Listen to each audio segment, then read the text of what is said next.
Allow the children. It's okay. It's okay. Off your mind. It's okay.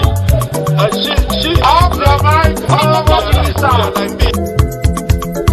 Chai!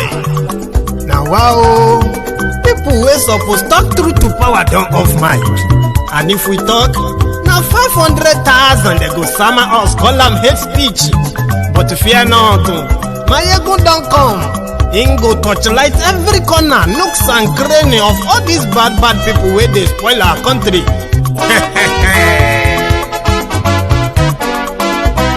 So my people make we laugh, yo yo. Maiyegun don't come, oh yo yo. My people make we shout, oh yo yo. Maiyegun don't come, oh yo yo. Maiyegun don't come, man of the masses, oh yo yo. Maiyegun don't come, oh yo yo. Maiyegun diary Politico, yeah, yeah. Maiyegun don't come, oh, yeah, yeah. This one not the off in mind. Oh, yeah, yeah. Maiyegun don't come, oh, yeah, yeah. And in the touchlight every corner. Oh, yeah, yeah. Maiyegun don't come, oh, yeah, yeah. Okay, some people be they holla say they want the power. Chai. Them be promise us say we go get light and power. Nah. Them hustle sote they can't get the power. But now they know they do anything with the power. Sure. Every day, dollar just they get the higher power over naira. See them talk say, make we off mind. But thank God say, Maiyegun don't come. So my people make you ladder. Oh yo yo, Maiyegun don't come. Oh yo yo, my people make we shout. Oh yo yo, Maiyegun don't come. Oh yo yo, Maiyegun don't come, man of the masses. Oh yo yo, Maiyegun don't come. Oh yo yo. Maiyegun diary Politico, oh yeah yeah. Maiyegun don't come, oh yeah yeah. This one not the off in mind, oh yeah yeah. Maiyegun don't come, oh yeah yeah. Person where they do even no one make person talk. Them say that Maiyegun, that man too they talk. He too they talk. Say Maiyegun diary, he they hot like pepper. But every day then they take money in bulk. Woman picking they the street they hawk. Still them talk say make we no talk, but thank God say Maiyegun don't come. So my people make you laugh, oh yo yo. Maiyegun don't come, oh yo yo. My people make you shout, oh yo yo. Maiyegun don't come, oh yo yo. Maiyegun don't come, man of the masses, oh yo yo.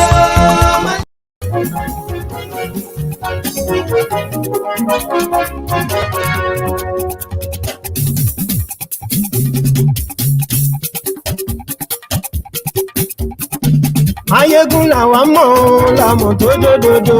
Maiyegun diary, Maiyegun number one. Hello there. Maiyegun làwa mọ̀ làmọ̀ tó dòdòdò. Maiyegun diary, Maiyegun number one. Good morning to you, good afternoon to you, and good evening to you from wherever you are watching from. This is Maiyegun live. Lórí YouTube. Maiyegun diary, Maiyegun number one. Gbogbo bó ṣe ń lọ ni Maiyegun já wa sí. Maiyegun diary, Maiyegun number one. Àṣírí ọ̀jẹ̀lú kì í kó níbẹ̀ o. Maiyegun diary. Thank you so much for joining me from wherever you are watching from. Remember, share this broadcast. Invite your friends. Invite your not so friendly friends and tell them that Maiyegun today. Read the caption of the broadcast. At the same time, read the description as well. It's going to be an interesting night. Again, share the broadcast. Godfatherism kò sí lọ́rọ̀ Maiyegun. Maiyegun diary, Maiyegun number one. Ẹ farabalẹ̀ sẹ́ o kẹ́gọ́rọ̀ lẹ́nu o. Maiyegun diary, Maiyegun number one. Àní Maiyegun làwa mọ̀ tó dòdòdò. Maiyegun diary. Have you seen the video of Obasanjo humiliating the Yoruba Obas in Ibadan, or at a road commissioning in Oyo State? Today, it is so cringy and annoying. I'll show you. Maiyegun today. Àní ẹ̀sùn láti Maiyegun today. lórí Facebook. Maiyegun today. Àní ẹ̀sùn láti Maiyegun today. lórí YouTube. Maiyegun today. Àní ẹ̀sùn. Also, just a few days ago or 2 days ago, the propaganda of Tifnumbu, APC, Egbekegbe, announced the lifting of the visa ban on Nigeria and Nigerians by the UAE with immediate effect. The truth of the matter is that never happened. And right now, the UAE has actually confirmed it to the CNN that they never had such agreement with Nigeria. Nothing like that happened. And fraudsters Otto Bokeyamo, the aviation minister, also came out to say, we don't know when they are going to lift the ban. Genje, àwọn Genje gbájúẹ̀, share the broadcast.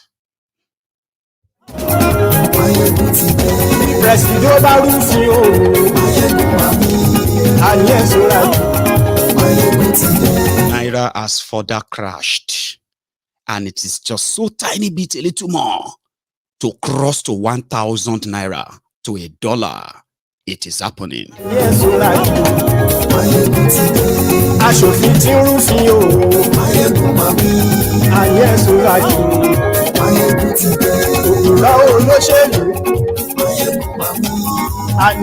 just some other side info. Tonight is mainly an open mic where you, who lives in diaspora, you actually live in the diaspora, we would like to hear your story.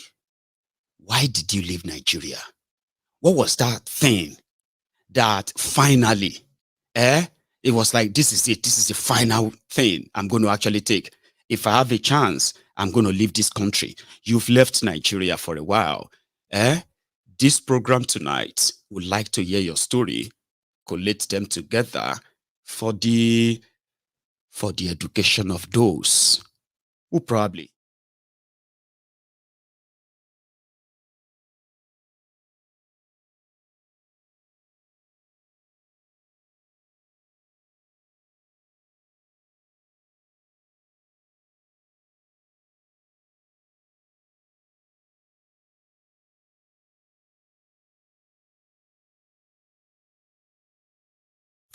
allow the children. It's okay. It's okay. Off your mind. It's okay. She off your mind. Like me. Chai!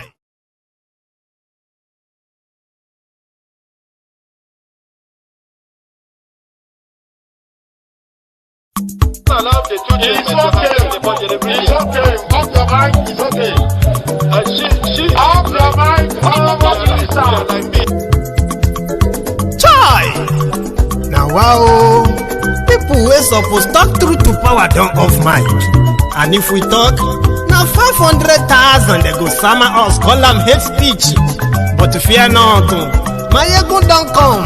Him go torchlight every corner, nooks and cranny of all these bad people where they spoil our country.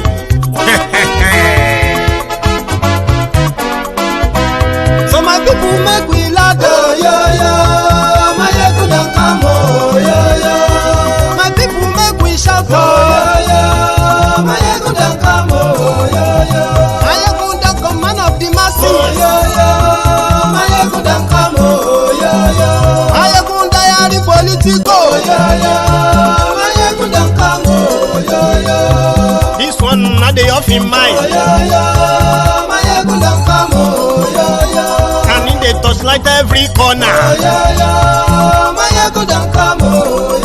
Okay, some people be they holla say they want the power. Them be promise us say we go get light and power. Them hustle so they can't get the power. But now they know they do anything with the power.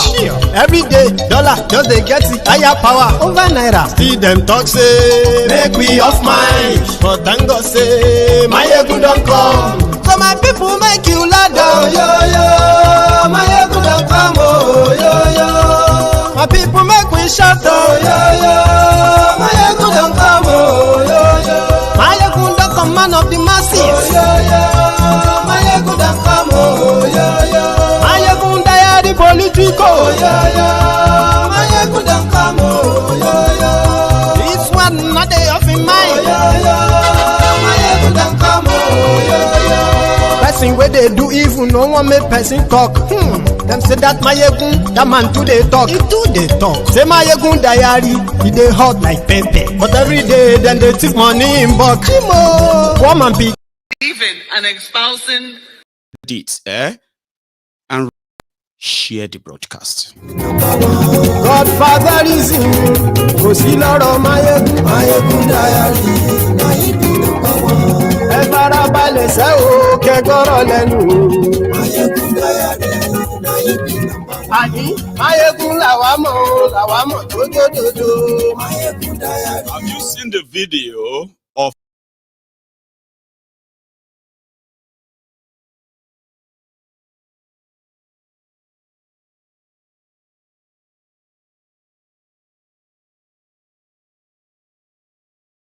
Nigeria to what you have today, and then put the royal fathers? People were like kings who led kingdoms, I mean, their own forefathers, right? Fighting kings. They put them under local government administration. It doesn't matter whether you are first class, second class, or third class, it doesn't matter. You are under the local government administration. So there is not going to be anything. The people that will be determining your fate, they are actually going to be the rung of the bottom of the barrier. So you're not going to have a chance and begin to feel like because you are a king, then maybe you have some level of supremacy or whatever, or competition with somebody who is president. Do you understand president? Somebody called president. So they downgraded the Nigerian traditionals to what it is today. And that condescending behavior that you just watched, I have the longer clip of it. But the genesis have now been pushed to the fringes, talking about and believing and espousing the belief that Nigeria truly should be one. We need to begin by resolving a conceptual crisis. What do I mean by a conceptual crisis? Quite often when we speak about Nigeria, we collapse the distinction between country, state, and nation. We tend to think that the three mean the same. We tend to think the three are synonyms. A country is a territory. From the Latin contra terra, the land that lies ahead of you. A country is a territory. It is not necessarily a nation.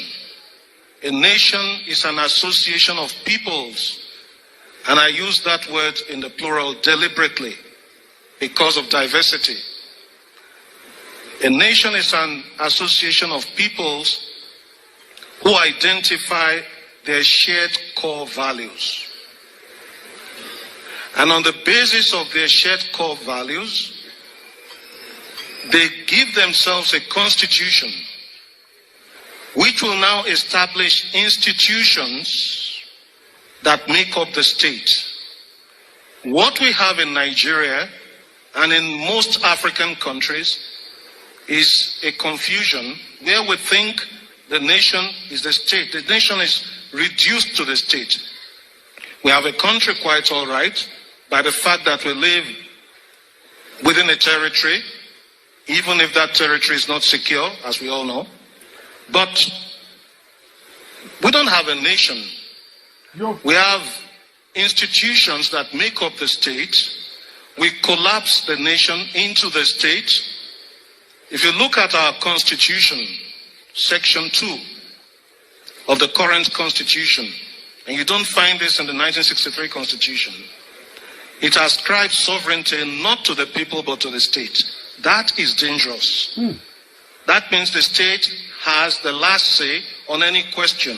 That means the state is more powerful than the citizen. That is a recipe for impunity. Because as we all know, the state is the head of state, or the governor, or whoever represents them.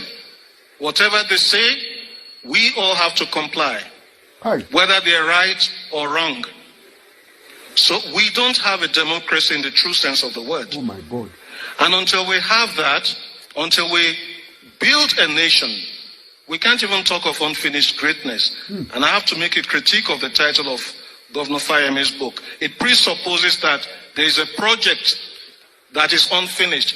I am saying we have not even started the project. Oh my God. And we need to stop deluding ourselves. What are our shared core values? What are the things that bring us together apart from the super egos?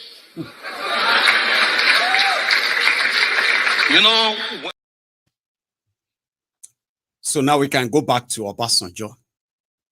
Because some people are like, whatever was within him, we have seen Obasanjo as old as he is, right? Over 80 years as well. He has paid respect to different royal stools. It doesn't matter. You know what I mean? Especially in Yoruba land, it will prostrate, it will kind of follow everything. But what could have happened? That at that point, you know, he just threw all caution into what? Into the wind. And I was talking to somebody about it. You know what they told me? They said, Baba, Nigeria is going through something that Nigerians have not ever seen before. That is like AD. The criminals that are ruining and destroying Nigeria, APC, Egbekegbe, they are telling themselves that they are doing the greatest job, the best job.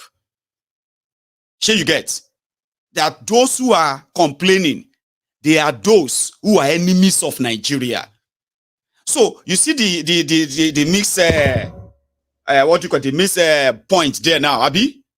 Nigerians who are going through the hell because of APC, Egbekegbe, that are lamenting and complaining. APC, Egbekegbe feels like they are doing so well that they have to continue, which now makes it look like, oh, everybody now die, everybody die. So when they talk to the citizens, they talk down on them. Abi? So what could have entered Obasanjo other than the main impunity that the system represents? You know? But it is kind of more than that. Afi BAD. Ejo.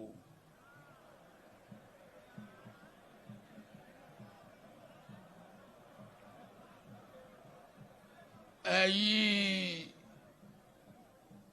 lọ́balọ́ba orí adé mo kí yín kú jókòó ẹ ṣé tẹ́ wà ń bí ṣùgbọ́n ẹ jẹ́ kí n sọ nǹkan kan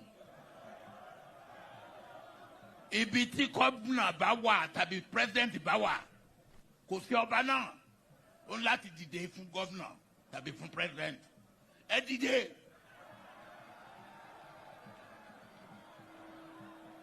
Ẹ jókòó.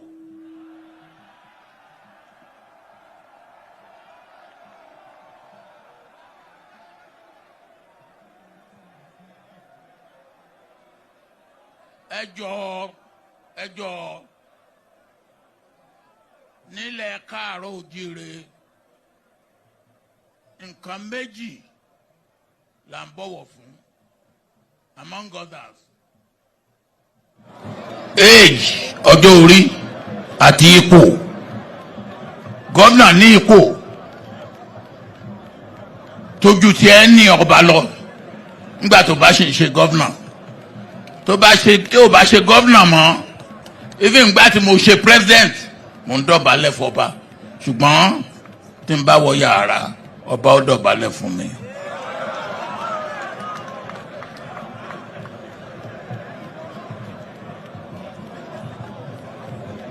So ẹ jẹ́ kí a gbé àṣà wa ká gbé lárugẹ.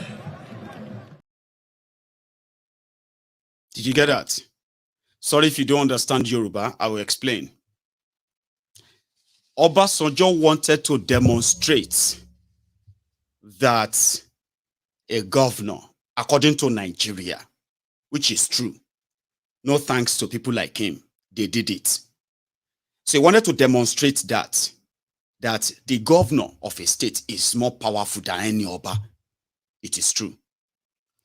The president of the country is more powerful than any Oba. It is true. But is that right? Does that make it right? No. So to demonstrate that, he ordered them to stand up, then sit down. So he now started explaining to them that even when he was president, he prostrated for king, which we can now see that is not actually because he's a cultured man. It was all for photo op. So that when people see him do that, they will say, see Obasanjo say it. But normal, he knows that those people, by all standard, by the formation of Nigeria, okay, they are absolute lackeys. They are just nothing. Do you understand? So to demonstrate that, he told them to stand up and sit down. And then he told them that our culture, we must do everything to respect our culture, because two things matter in our culture, talking about Yoruba culture or tradition, that age and position. So what he meant there was that if you see somebody who is an old man, you must be careful, okay? And then if you see somebody who is in a position of authority, whether young or old, our culture is all about what? To just bow and obey them, which is not true. Do you see the problem now? Do you see the problem now? The people who are supposed to promote value, morality, the culture of value that we are talking about, which are the main ingredients that actually formulate society to whatever they are, any society you are today, the moral and then what you call of those who are before them, sustained until all of us came here, is what forms society. But when you have what do you call it, egomaniac lunatics, opportunists, instead of them to actually build a nation or a country where people actually have core value, they were building their own individual, what do you call it, personalities. And that is why Nigeria today have very, very powerful people, but weak institutions. Do you understand? These are the architects of Nigeria that you have today, Obasanjo and the rest of them. But this is the society they formed. Yoruba culture of Obas. Obas who are like the head of states in their own different kingdoms. Yoruba kingdom with different first-class Obas who have history of how they became those Obas. How their forefathers, they were not honored. They didn't become king or what have you because they were rich.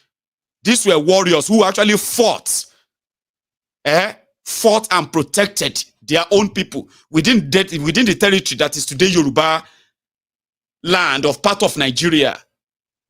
But now you have ceremonial Obas, political Obas. Of course, I know the whole thing has been bastardized. But can they do anything worse than all of this, showing to us that everything you read about Yoruba Obas, in the book and everything, you go and check it if I am lying. You will be hearing about Oba Kosoko, 14 Kinikon, Oba Adegolu, 18, Oba Adegolu, 12 Kinikon. And then when they write all their stories, you are kind of mesmerized. You are inspired. Something tells you of where you come from. When you look at all the Yoruba Obas, they have history. But go and look at all of these Obas today that you have in Yoruba land. Since at least, let's say since 1800. Go and check all the history of those Yoruba Obas. You will see those who actually fought to resist what we are having today. They fought to keep their territory. And they died fighting it. Some of them exiled. But from 1900, from the 20th century, go and look at the Yoruba Obas. Go and start looking at the rest of them. There is no actually any history of many who fought for, like, to fight against what they are currently being, subjected to today. But I'm just saying, we are here, 21st century.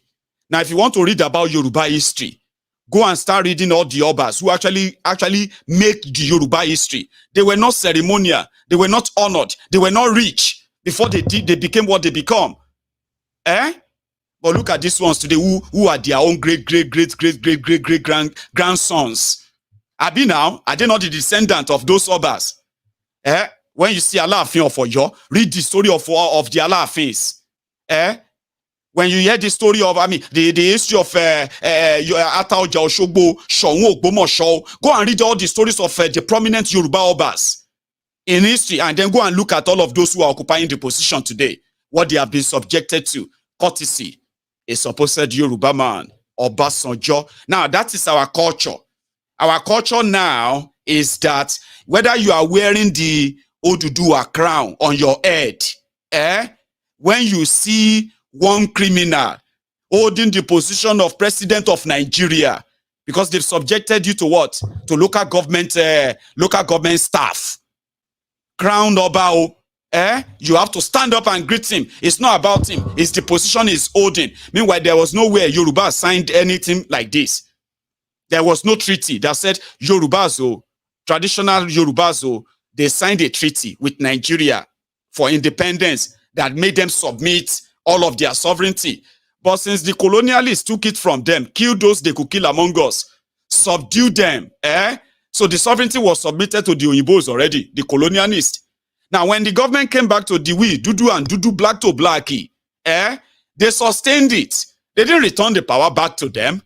That was why those who are the first independence Yoruba Obas, some of them had to contest for political offices, so in order to balance the power they really needed to impact on their people.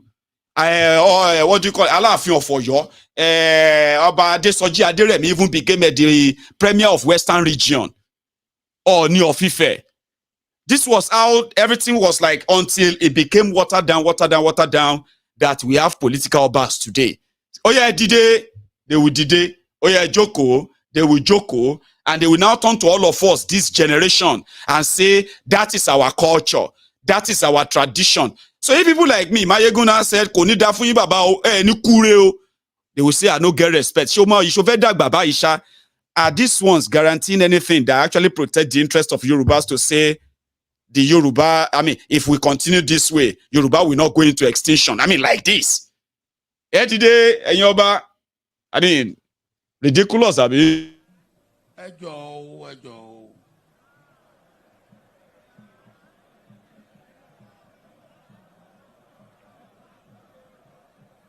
ẹ̀yin lọ́balọ́ba orí adé mo kí yín kú jókòó ẹ ṣé tẹ́ wà ń bí ṣùgbọ́n ẹ jẹ́ kí n sọ nǹkan kan. Ibi tí gómìnà bá wà tàbí president bá wà kò sí ọba náà ó ń láti dìde fún gómìnà tàbí fún president ẹ dìde.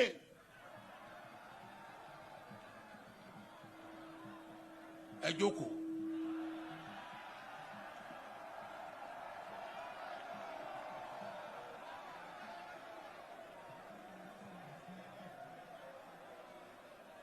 Ẹ jọ̀ọ́ nílẹ̀ káàárọ̀ oòjíire nǹkan méjì là ń bọ̀wọ̀ fún among others. Age, ọjọ́ orí àti ipò.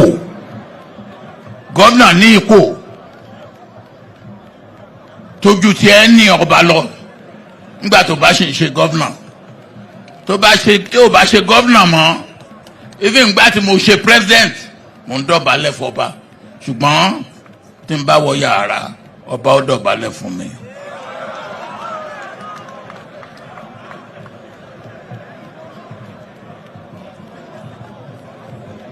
So ẹ jẹ́ kí a gbé àṣà wa ká gbé lárugẹ. It is smoke Igbo. It is take Indian. It is smoke Igbo. It is take Indian. Because that's the most I can actually say to it, because what the hell? These are the elders, yo. These are those who we are looking up to, Abi. We should be looking up to.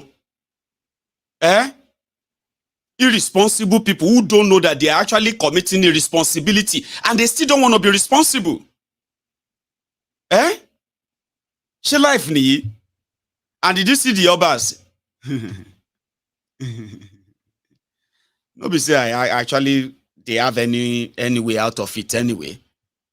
I just don't know how long it's going to take them to possibly scrap them, and they can just take all of them and say, well, you know, imagine Oba. Do you know what it makes to be a king in Yoruba land? Now all of you are now just watching Yoruba movie. They are where you can now see all the desecration of that same Oba, a king, and God knows, God help. So now you have the reality, right there, political Obas.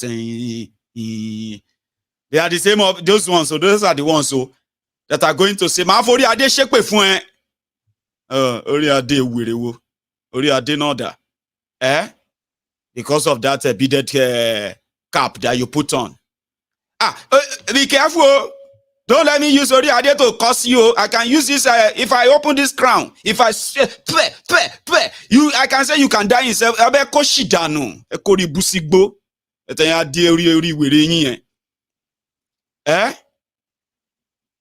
We are watching how you are all playing your part in desecration of what is supposed to be the unique Yoruba culture and tradition. And the main symbol of that tradition and culture, we are seeing all of you desecrating all of that. Humiliating all of that. And then all around you say, hey, I'm here, beru agba. Anyi agba no da. Sheyin agba no re. Do you even care like we're actually seeing you? Or you are just irresponsible that you feel like nobody should kind of hold you responsible for anything because you are agbalagba.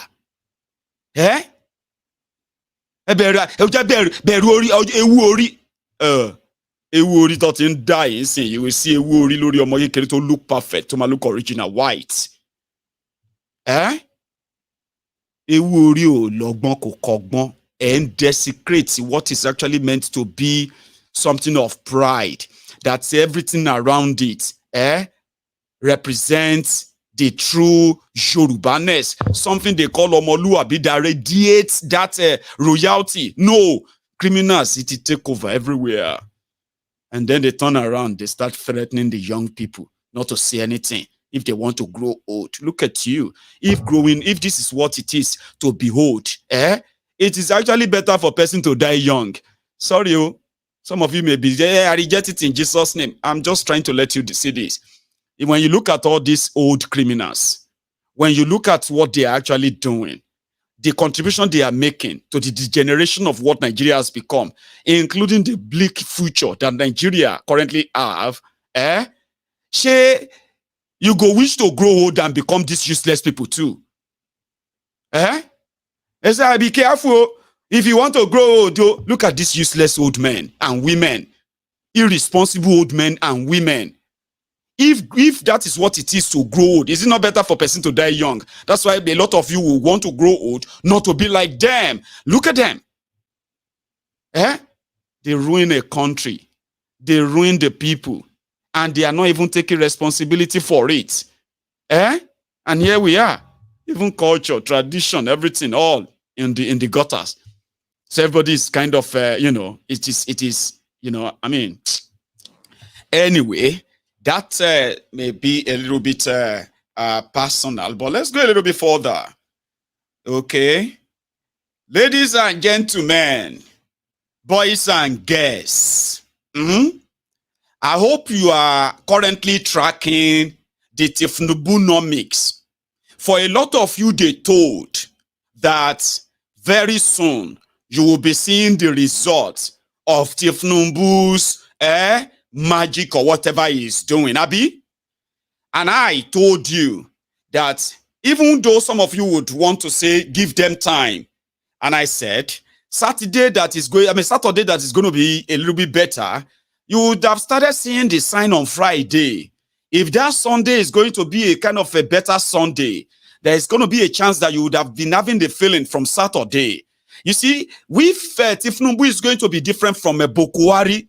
His first actions, right, would have shown that he's taking a different direction. Baba, in fact, the direction is now kind of taking you right now. By the time you arrive at your destination, Entoba makulo makuo, ento makulo makuo. Whether you are their supporters or you are not their supporters, the wind that is about to blow Nigeria now, Emi ò rò pé gbogbo yín lè máa survive well. Ma begin to explain. First, update. No, sorry, yeah, update. Update is that when Bokwari was leaving and handing over to Tifnumbu, Bokwari has already emptied the house. Oti bali obaja, oti jali obaja everywhere. Everywhere don't empty. It don't bad. Nigeria don't bad. Not only that, they removed the roof, removed the fittings of the building, like a whole building, right? Somebody moved into your house after 8 years. By the time you go back to that same house to give the house to another, by the time you are ready to move in another tenant, you realize that not only that all of the fittings in the house are gone, the windows, the doors were gone, okay? The roof is gone. Baba, now you have started seeing that, Baba, some of the blocks, they've carved some holes on some walls and they've taken away some of the blocks as well. In fact, what you have left is just the frame of a house that looks like a house that is about to be demolished. Do you understand that description I just gave you now? That was what Nigeria is, but in numbers. Now, let me explain that. When Bokwari took over Nigeria, the debt of Nigeria was put at somewhere around 40 billion or so. No, hang on. It was put at $13 billion. Right. $13 billion at the time put Nigeria debt somewhere around 7.5 trillion naira. Are you listening? That was the economy they handed over to Bokwari. The number of unemployment in Nigeria when they took over, they said officially was somewhere around 13 million as well. Right? The naira to dollar was somewhere around 190 naira to a dollar. Okay? The economy of Nigeria was based, okay, or rebased, and they said the economy of Nigeria was somewhere around $520 billion, the biggest in Africa. And it was one of the 3 fastest growing economy in the whole world. And they also said, with Nigeria economy continue at what it was then, even though poverty deal, sure you get now. They say if Nigeria economy continue at that rate at the time, it's going to be one of the greatest, the greatest 3 economy, emerging economy in the world by 2020. Alaye, that was just 5 years before the disaster. Now, let's just fast forward that. The foreign reserve of Nigeria was put at somewhere around $38 billion. The, what do you call it? The excess crude account of Nigeria was somewhere around $7.5 billion. I'm giving you right figures now. And you can Google them. I'm not making them up. So don't think I'm just talking. No.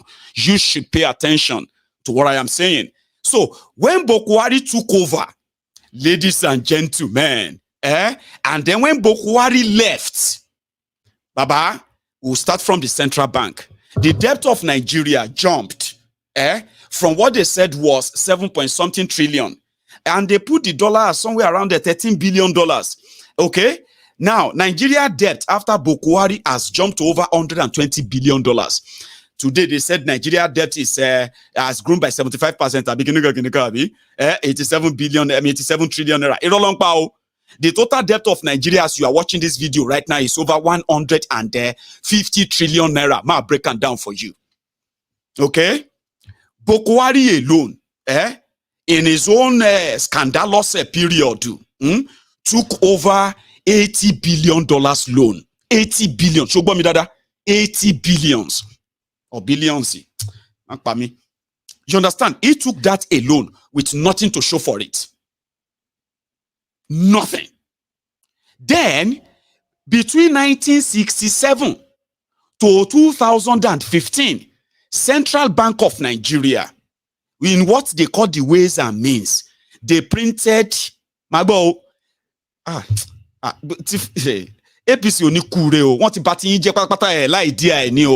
Now listen to this. Central Bank of Nigeria, for over 40 years, they've only printed and loaned what they said, 700 billion naira, less than 1 trillion naira in 40 years. What they call the ways and means is that if the Central Bank of Nigeria is the bank of the federal government, okay? Whenever federal government sell crude oil or they collect tax, the way where they keep all their money is in central bank. That's where they have the accounts. Because they always have money with central bank, So central bank, whenever Nigeria write budgets and they say, oh, we are expecting that our budget is going to be 100 naira. But all the money we are going to make is going to be 90 naira. But we believe that we can always cover up that 10 naira. Central bank borrow us 10 naira to balance this budget. When we make more money, we'll pay you back that 10 naira. For 40 years, from military to civilian, for 40 years, the total money Central Bank of Nigeria has borrowed government in Nigeria has been 700 billion naira. Between 2015 and 2023 of APC, Emefiole has printed over 50 trillion naira. 50 trillion naira. Officially, they said it was 24 trillion.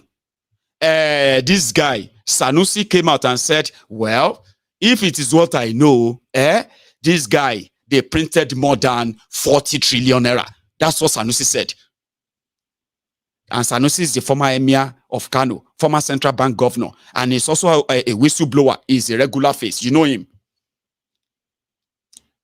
40 trillion. To do what? What did they do with it? 8 years.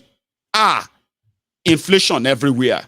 A bag of rice jumped from 7,500 naira, 50 kg bag of rice, from that to 55,000 naira. A bag of gari, 50 kg gari, jumped from 6,500 naira to over 40,000 naira today. And everything like that just change. Within that, they also opened the door. Mr. Corruption Fighter, Nigeria started losing 700,000 barrels of crude oil every day. Every day. 700,000 times 10. That is 7 million barrels, 10 days. Chongbo, 7 million barrels, 10 days. For 30 days, that is 21 million barrels. That was how much crude oil Nigeria was losing every month to God knows who. 21 million barrels of crude oil every month. And Nigeria lost it for straight 7 years. Nobody was caught until 2 months to the end of handover. They started seeing ship that they are setting ablaze. They emptied Nigeria. This is what they gave to Kolu.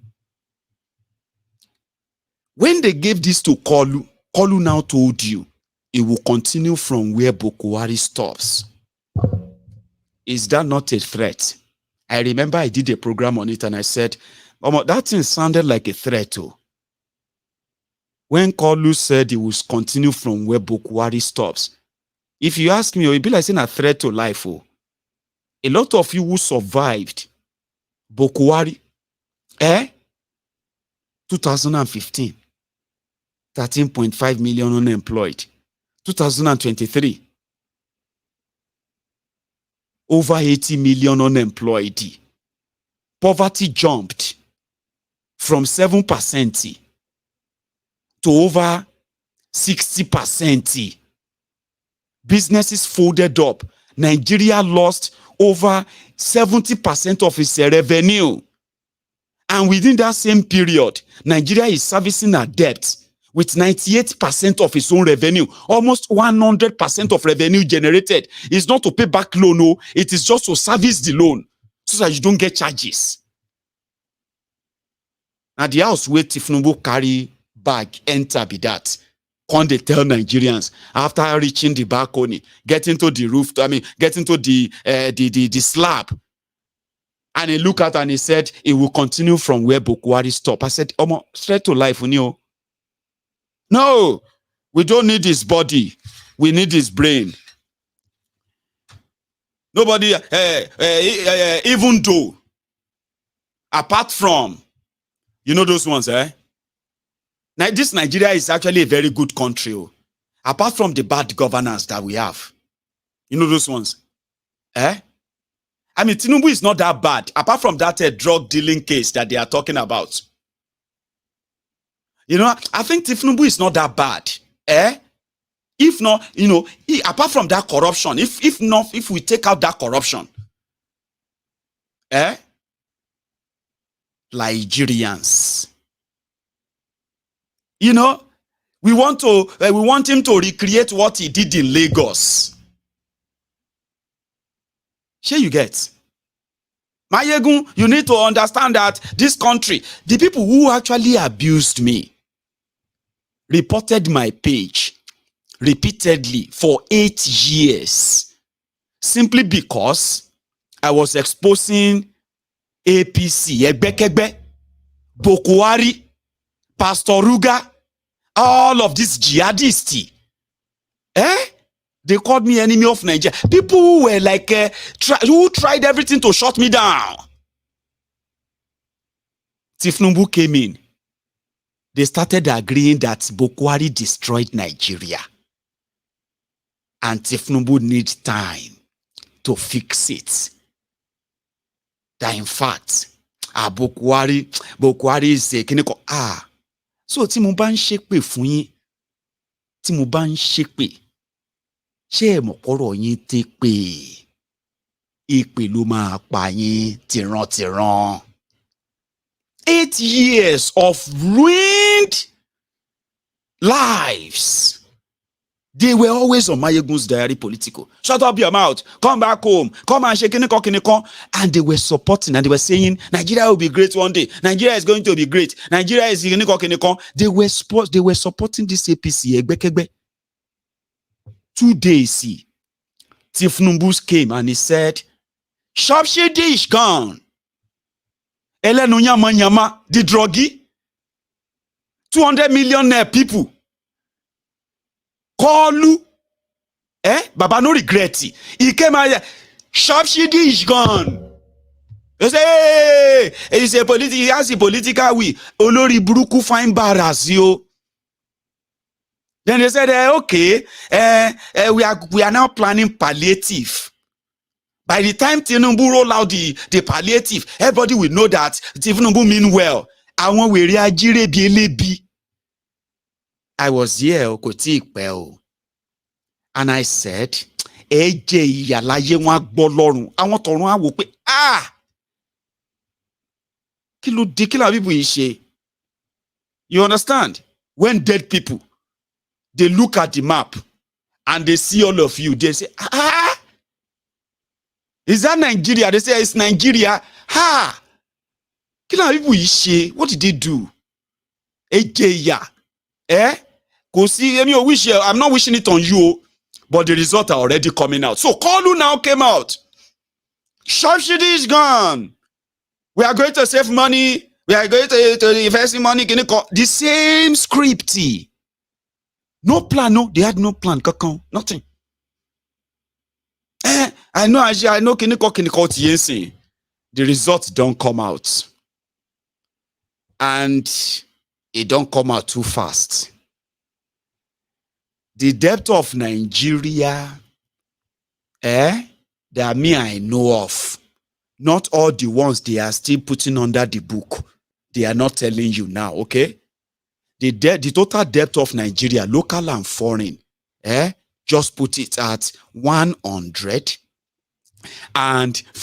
billion. Toba Shesi Naira, Omo Yami, we are now looking at 130 to 140 trillion naira gbese. Ti Nigeria ti ba Nigeria lowo yi.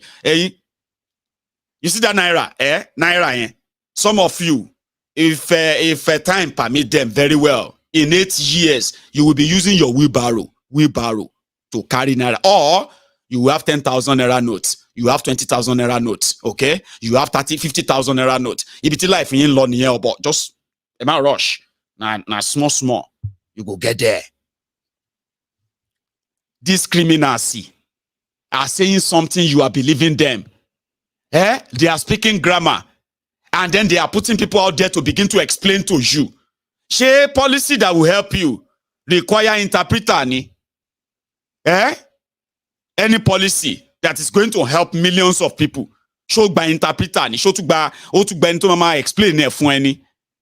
Now, when the fraud they inside down, Now then you go know, say the intention is not to help you. It is to take advantage of you. And that's what they do. What did they do? Sharp dish can. We are going to now there. We need loan. How much do you need? If you help us see $1 billion. Ah, 1 billion. Okay. You still say 1 billion go there enough? Oh yeah, make a 2 billion.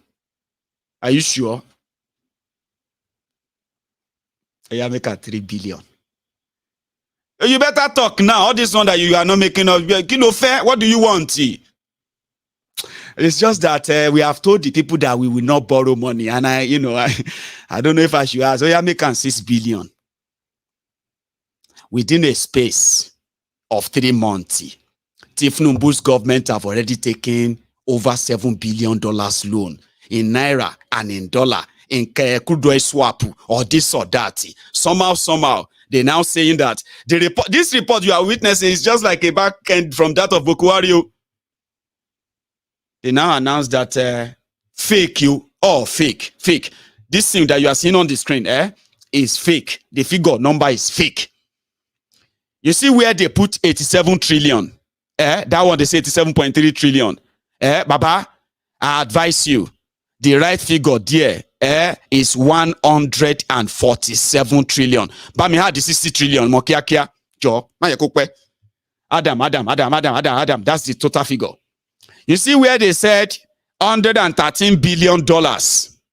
When you put it in dollars as Nigeria debt, Omo Yami, Josiah me had the 37 billion more. Add 37 billion to it. $150 billion. That is the debt of Nigeria. Surely it only it is to kind of manage it. You know, they hate it. This is why they hate social media. They say social media will pick something so small, they will elaborate it. Do you understand? Because they love to be in control of information dissemination. So that from the source to the consumer, all of you, they already package it. So that it can look like, say, that debt is too much. Oh. But I thought Maiyegun said it's 150 billion. Actually, it's just 113 billion. Do you understand that way? Once you read them and you say, I thought that Maiyegun said it's 150 billion. Actually, it is just 113 billion, Sha. It's just 113 billion. So that their propaganda has worked on you. Sure, you get. So from that way, they will say, if Maiyegun, that said it's 150 billion. Listen, original figure is 113 billion. Don't listen to him again, no. How many other things that he's already told you that are lies? Omo Yami, Omo Nkoni. You see, when person where they blind, you know they see. Can't tell them, say, hey Joe, take me to the market. Whether the market is full or is empty, even when nobody say anything, Baba, if you are not a dumbo, you go know, even if you are blind, Abi. Listen to this one. Kawentama believe no amejeju. In 2015, a bag of rice was 7,500 naira, 50 kg neo, 50 kg. Minimum wage in Nigeria was 22,000 naira. No, sorry, 18,000 rather, 18,000. That's Jonathan's minimum wage, 18,000. So if you get paid 18,000 naira, you can buy yourself a bag of rice, pay your house rent a month of 2,000, pay, what do you call it? Get yourself some other food as well, but a bag of rice, which you want to take a bag of rice to? Half bag of rice, which means with your 18,000 naira, you know, be say you rich, you are still kind of ambelong poor, but at least, you can just say, okay, when I take my salary, this is what I do, this is what I do. You understand? Poverty level, 87 million people poor, 2015. Then 2023, after APC, they said inflation call.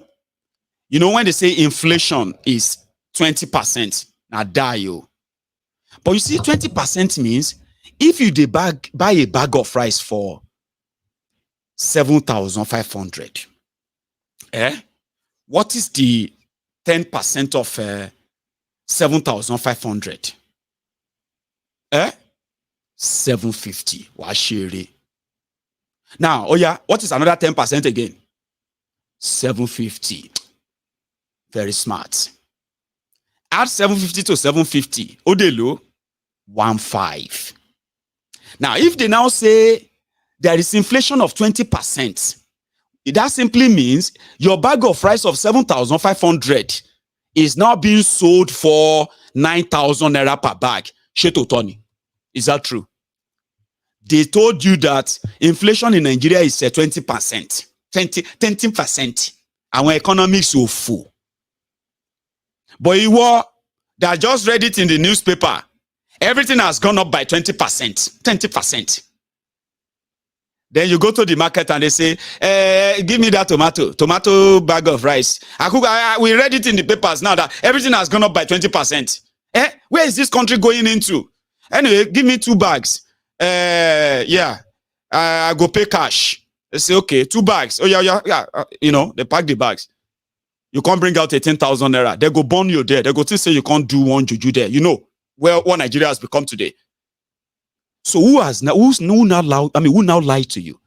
Maiyegun, that told you that if a bag of rice from 7,500 is today 50,000 naira, Papa, how many 7,500 are you going to see in 50,000?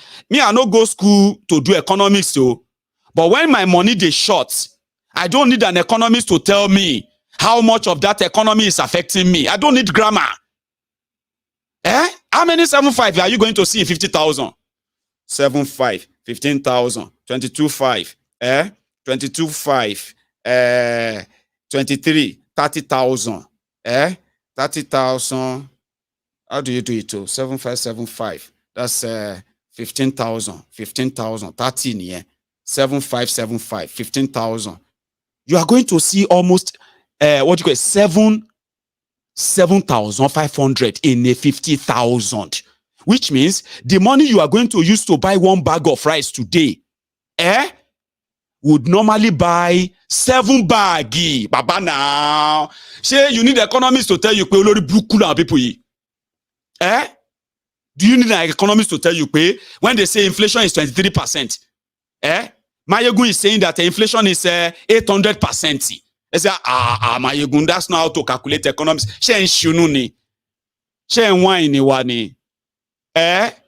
Minimum wage cannot even buy a bag of rice. You dey speak English.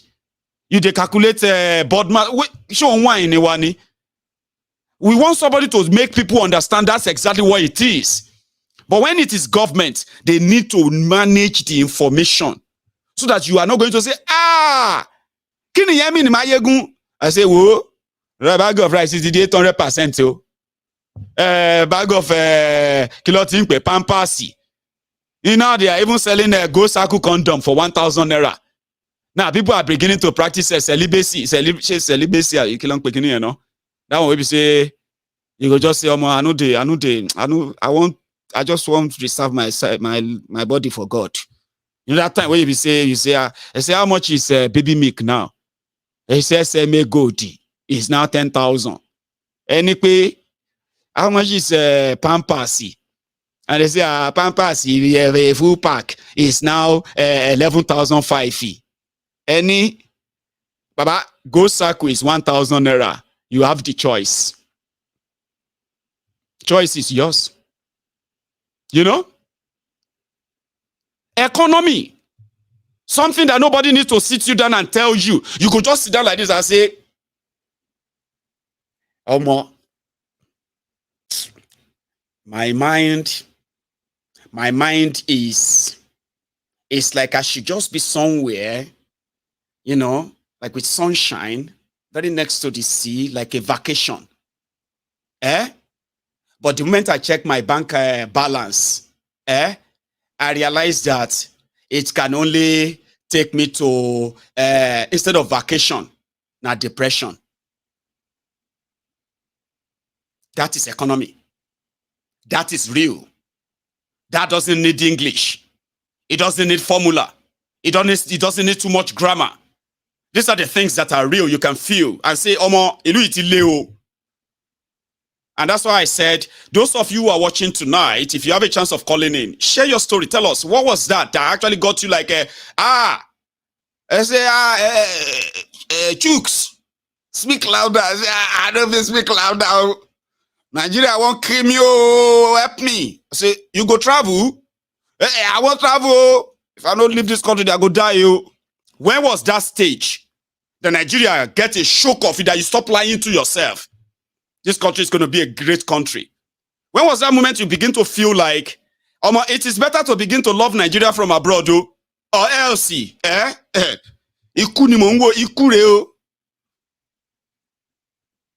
When? Because economy, you don't need too much English. Look around you. Tifnumbu in 3 months. They said they were going to do something with Naira. Naira is going to turn. It's going to shaking. She just started speaking grammar. I said, what are they saying? We are talking about a market that is about demand and supply. If I come around and I enter Nigeria market today and I have $1 billion cash, except if I am mad, I'm just saying, but let's say I'm mad and I have $1 billion cash. And they are exchanging dollars for 917 naira, 918 naira to $1, almost $1,000. 1,000 naira to $1, and I have 1 billion. It's because people are not seeing the dollars. Most of the dollars available are in the hands of the politicians and their family members who are mostly now living outside Nigeria. They're living off all of this. The money is not in the hand of those who are going to multiply the money. Businessmen. Do you understand? That's the problem. That has always been the problem. It is still the problem. So if I have $1 billion and I enter Nigeria and I say, I enter Oshodi. Kereo. Hello. Kereo. If anybody need dollar, banjo. 150 naira to $1. Banjo. 1 billion. That alone, $1 billion cash can suddenly change the price of exchange rate in Nigeria. Maybe not for long. You know what I'm saying now? But for that single day, the price of dollars in Nigeria can crash. From that 980 naira to $1, 930 naira to $1, it can suddenly drop to 700. If the money goes into the... Because of, that means it's a new arrival to Kumbo. It don't land, everybody. But it's just that I will be a mad person to have a $1 billion and go and sell it for 100 naira, 150 naira. To $1 in Nigeria. Because some people may be like, in fact, if I go there, now from that issue, they go carry me go Yaba. No, for real. Let's be serious. I enter Oshodi, hello, if you want to change dollar, and I'll be lucky if they actually take me to Yaba for examination. Because if you bond the car, they say, I want to look at them, they don't even get shame again. All these 419 people. They don't use they don't use megaphone. Ha!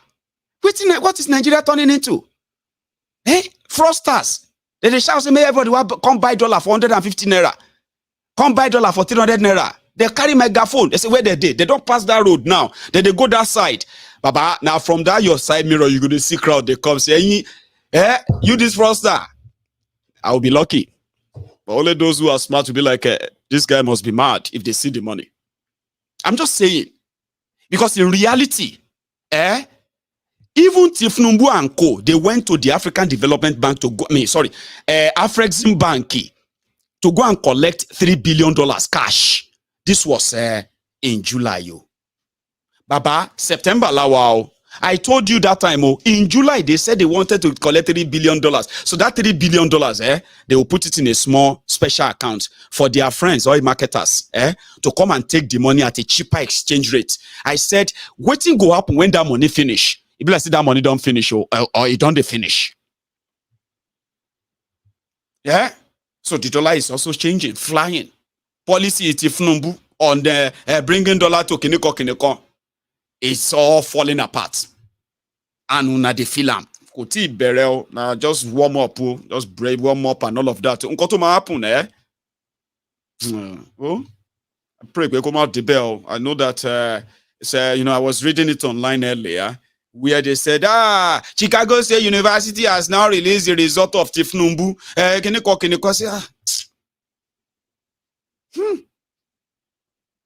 Well, long.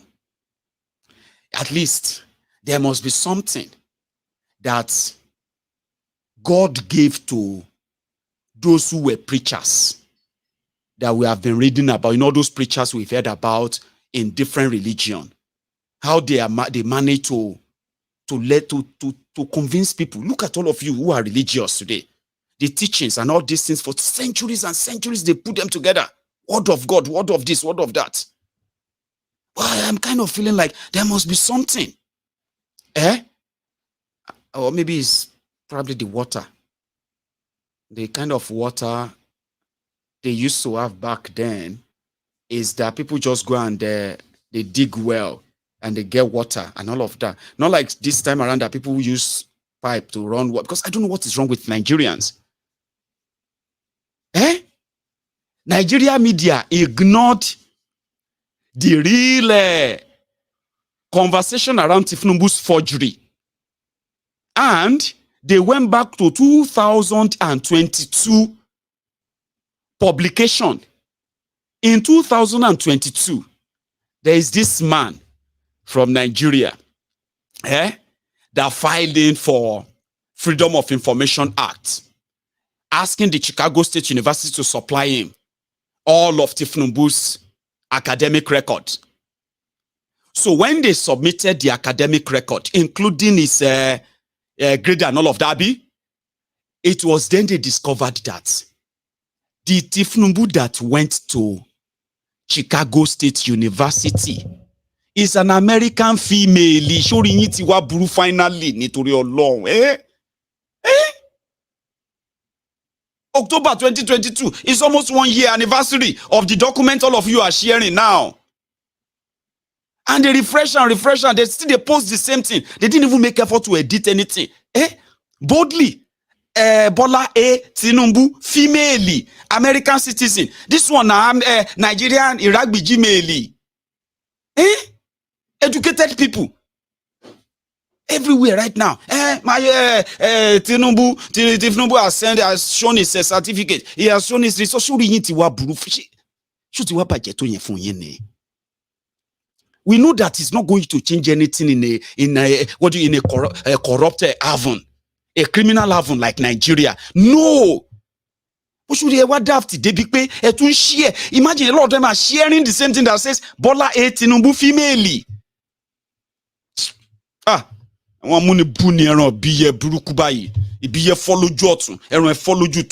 When they see this, they say which of them? They say, you see that goat, that blind goat of that blind woman. They say, what do you mean? You don't know that goat will get a blind eye, one eye, the left is blind. The owner of the goat, our own right eye is blind. So, did you see any goat? Amunibuni, ero biye. Ibiye follow jotu ero foni to see. You are sharing the same thing that says, okay, Tifnumbu transitioned. I mean, what's that thing called? When you change from female to male? She male. I'll show you something. Take a look at this, right? So they shared is a general certificate education. This is not new. All these documents are not new. They've always been there. Now, you see all these results. The Chicago State University confirmed that, of course, there is a Tinubu that attended their school. They never denied that. Nobody denied that any Tinubu attended Chicago State University. Sure you get? There was a Tinubu that attended.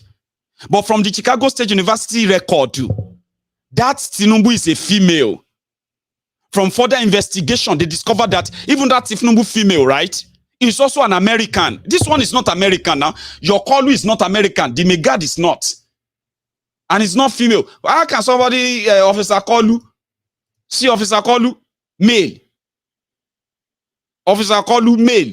But when you look at this Southwest College, which is also part of the what do you call it? The document filed into him joining the Chicago State University. He says here that she's a female. Bola A. Tinubu, female. But these are not new documents. That's one ridiculous thing anyway, okay? Look at that. Look at this. They stated it there. That's not even the only problem. That the Tinubu that attended there is female. The date of birth of Tinubu on this Chicago State University record, the date of birth there said he was born in 1954. When Kolu submitted this INEC form, Kolu said he was born in 1952. Where is that one, Charade? See it here now. Date of birth of Kolu, 29th of March, 1952. That's what he gave to INEC. But is Chicago State University, what have you said? He was born in 1954. Then another thing is that if you are like, if you went to the school, right? Of course, you can ask for your result or your certificate anytime. Okay? So we all know all of that. So why do you have to submit a fake one? That the university said they didn't issue that to him. We didn't give him that certificate. We don't know. We can't say if it is fake or if it is real. But we didn't give it to him. These are the issue now. But apart from that, I don't even know why all these Atiku and the rest of them are kind of, still going there when it's not going to change anything in Nigeria. Nigeria is programmed to be led by criminals. All these things happening in Nigeria is intentional. Nothing is happening by accident. Okay? Somebody said Nigeria is not working. I said, what do you mean? Nigeria is working. You don't understand. You see what you are facing in Nigeria right now. That's exactly what you want. That's exactly what we want Nigeria to be like. So you may say Nigeria is not working. This country is not. It's working for them. Nigeria is working perfectly for them. You guys are just troublemakers. Do you not get that? This country is not working. I'm tired of this country. For you, our leaders should do something. How can this? No, that's exactly what they want Nigeria to be like. It is working. Now you go say you don't want them. You go reject them. And when you reject them, you're not going to ask them to change it. Because they want it to be exactly the way it is right now. You can't report to them, say, our leaders, you must do something. Who will be your leaders? Or your dealers? Then be your dealers, oh. When they use you, deal. As long as Nigeria exists, you will continue to have horrible, terrible, terrible leaders with bad leadership. But I just don't know how long they're going to keep it together, if you ask me. I just thought I should drop at that before we continue to taking calls. I'm actually going to take calls. It should be an open mic. You know now, open mic is when everybody have to come and tell me, or come and tell us, what was that thing that got you? What was that situation or thing that got you to say, you know what? I'm going to leave this country at any given opportunity. Now you've left. I don't know how long you left. So I want to know, like, after you have left and then here you are, how do you feel about going back? And I want you to speak. I don't want us to make it a laughing thing, okay? I want you to share that story because a lot of people are going to be listening, okay? And these guys are also going to be listening too. Then a lot of you are going to realize that our stories are similar. I've seen people who said, because of the police brutality, when he survived from being killed by the police in Nigeria, that was the moment it felt like I need to leave this country. Some will say, after all of the ASU strikes and all of this, he feared for his children or our family. They decided to just leave for the sake of their children. Oh, someone will tell you, oh, it's because of all of this. What is that thing? It would be great to share that evening with you. But I think I'm going to need to go and make tea. I've been drinking juice and it seems to be flat. Now, you can still like this broadcast, okay? Like it, share it, all right? And then put that call through. I will pick it. Trust me. Hello there. Hello, sir. Yes, sir. How are you? My therapist. I'm fine, thank you very much. Bless you. Now, thank you tonight so much, my is brother. mainly about not just about what's going on in Nigeria, right? It's also if you are also willing to tell us and say, Maiyegun, let me tell you what actually, when I made up my mind that I need to leave this country. We would like to hear that. Sure you get. And then any other jara you want to add to it, will make it even. So, Baba, you are welcome to this edition of Tell Us Why Did You Leave? On MaiyegunsDiary Politico. Let's get it. Okay. So I know this might make people laugh, but it's not a laughing matter. You know, when I was as young as 8 years old, you know, I had cousins that were Americans and they came visiting, and I could observe the way my folks treated these cousins of mine that were my age, and comparing that to the way I was treated, that just put me in a place where I had low self-esteem. So there is a cultural side of Nigeria where you are constantly berated, treated as a smaller, inferior person. But when they find that person that comes from abroad, he's treated good. So from as young as 8 years old, I had known that I would like not to be a part of this society. I would like to go experience that America that this person came from. Then that kept on going until I was able to finally escape at 26. Wow. Now. So was that in like throughout your life until you got to that 26? There's always something to remind you that you need to leave. You need to leave. Or nothing actually changes your mind, even from that age 8. I would like to know.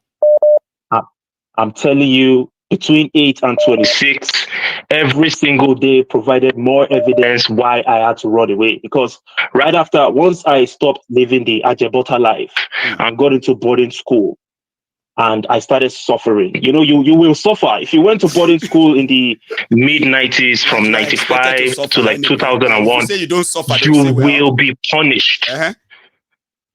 My brother, your eye will see when if you go boarding school between like 95 and 2000, 2001, you will go through hell. Then we went to university. Let me tell you what, the first day I got to university in Abeokuta, my house, first and foremost, what surrounded my house was graves. Because you know the way the cultural situation is, when people bury their the whole place looked like a war zone.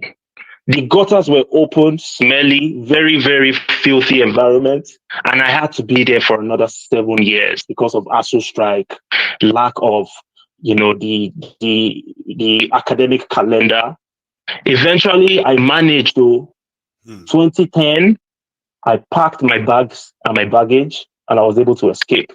Then after I had escaped, 2021, I seen my people. I'm from Ijebu. Bless you. I saw people from Yewa North local government living as refugees in Pobe, Benin Republic. You know, that was the straw that broke it. That was the last straw that broke the camel's back for me. In 2021, that was when I knew that it's a wrap. These refugees that I'm seeing in Pobe, I have always known, and I'm sorry, this is not to make disparaging comments towards my northern brothers. I have nothing but love for you. But if you have refugees in Nigeria, they usually were from, you know, Jigawa, the northern part of Nigeria. Sokoto and few places like that. Yes. But now I'm seeing my people as refugees, and you turn on NTA News, what you see there is cultural dance. You hear about the Idoma people cultural dance, Igbo people cultural dance. Nobody is talking about these refugees that are in Pobe, Benin Republic. So I knew that, you know what? And we were just we're not even recovering. We had just come out from the NSARS situation. So I knew that, listen, we have to throw this country in the garbage. Finally, mentally at that point, I succeeded. I'm like, it's a wrap. It's not ever going to work. Yes, that was it for me. So thank you for letting me share my story. Thank you so much for sharing that. I appreciate you, brother. Made it easier for a lot of people now to say, oh, I'm going to call in now. I'm going to call in. So the video you are talking about, right, that actually made it done, like that's me done when it comes to Nigeria. I'm going to play it. Thank you so much for calling in, right? You're welcome, brother. Nice, Baba. Peace, sir.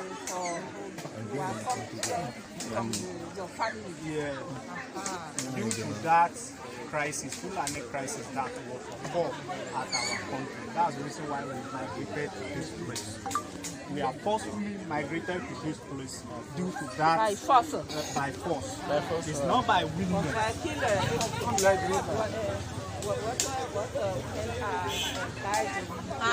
Women. Oh, man or women. How much are us, man or women? Only you. Are dying here. Both the women and men migrated from that area. No. And how then much? people died. But I say how many people they killed there? Okay. Yeah. There are few many people. But that are many people.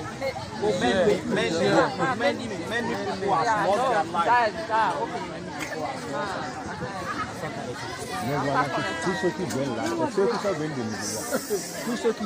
People are still migrating because of that.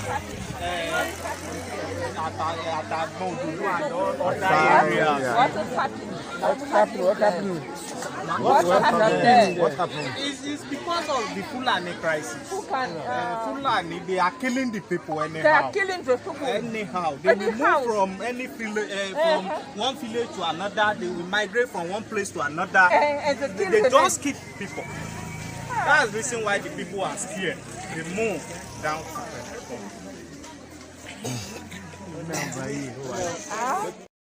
Hello there. Yeah. Hello. Sorry for keeping you waiting, I'll say, but thank you so much for your patience. Here we go. Thank you, Maiyegun. Yes, sir. This is that you always call me a dadari because of what my white beard. Yeah. Say that again. You say a dadari. I said this white beard is the conditions that made it to be white. Thank you very much. Thanks so much. I want to comment before I will tell you, I've always been saying this to you, but I will still repeat it again. You see, let me just comment on that Tinubu's certificate that is going online. You see, you always say something. You say, these people, they know how to disrupt issues. Because they know that the credentials will soon be released. Probably the court is going to grant that fate for the university to release. They have already started infiltrating into the space with those documents. So that once the real one comes, there will be confusion everywhere. You know, you always these people they know how to disrupt issues. They'll say, is that one and this one? If you look at the person that first of all posted this document, it was Joe Ibokwe. It was Joe Ibokwe that posted it. One of theirs. He said, one of them said, this is the new result. This is he said in Chicago is not release this result. I said, this one has been there since now. What is this people talking about again? Meanwhile, when they will not release the real one, you will see that there will be confusion everywhere. You know. Everything is always duplicate. Both road transport, even union association, they will not duplicate things to cause confusion. That is the trademark of these guys. I know. And that is what they're trying to achieve. Again, by infiltrating the entire space with the fake ones, so that when others come, you begin to now which one is fake again? Okay, we've seen this before. Oh, we've seen this. You're right. These people, let me tell you, the other one you were asking about what made me to leave Nigeria. That moment you felt like this is it for me. I'm going to leave this country. I know a lot of us have been traveling before we finally felt like, you know what?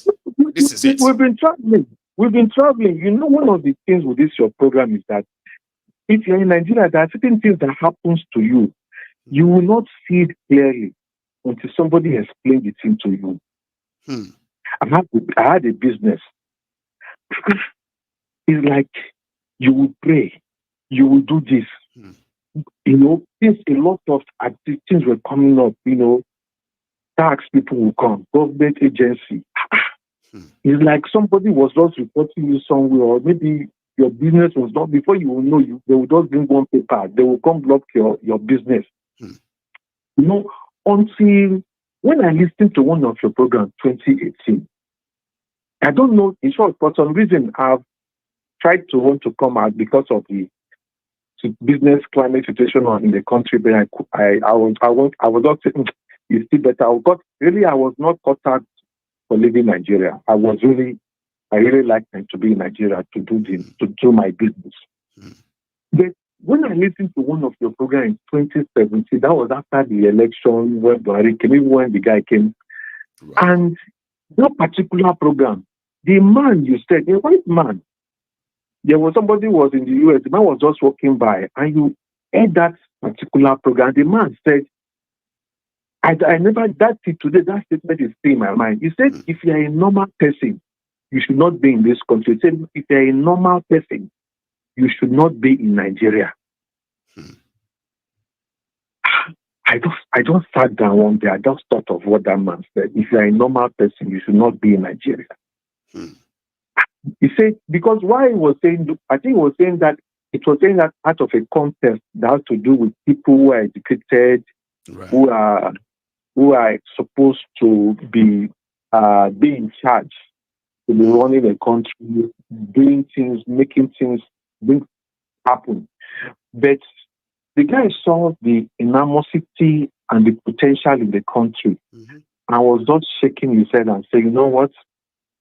If he was telling a fellow Nigerian that if you're a normal person, you should be in this, you should not be in Nigeria.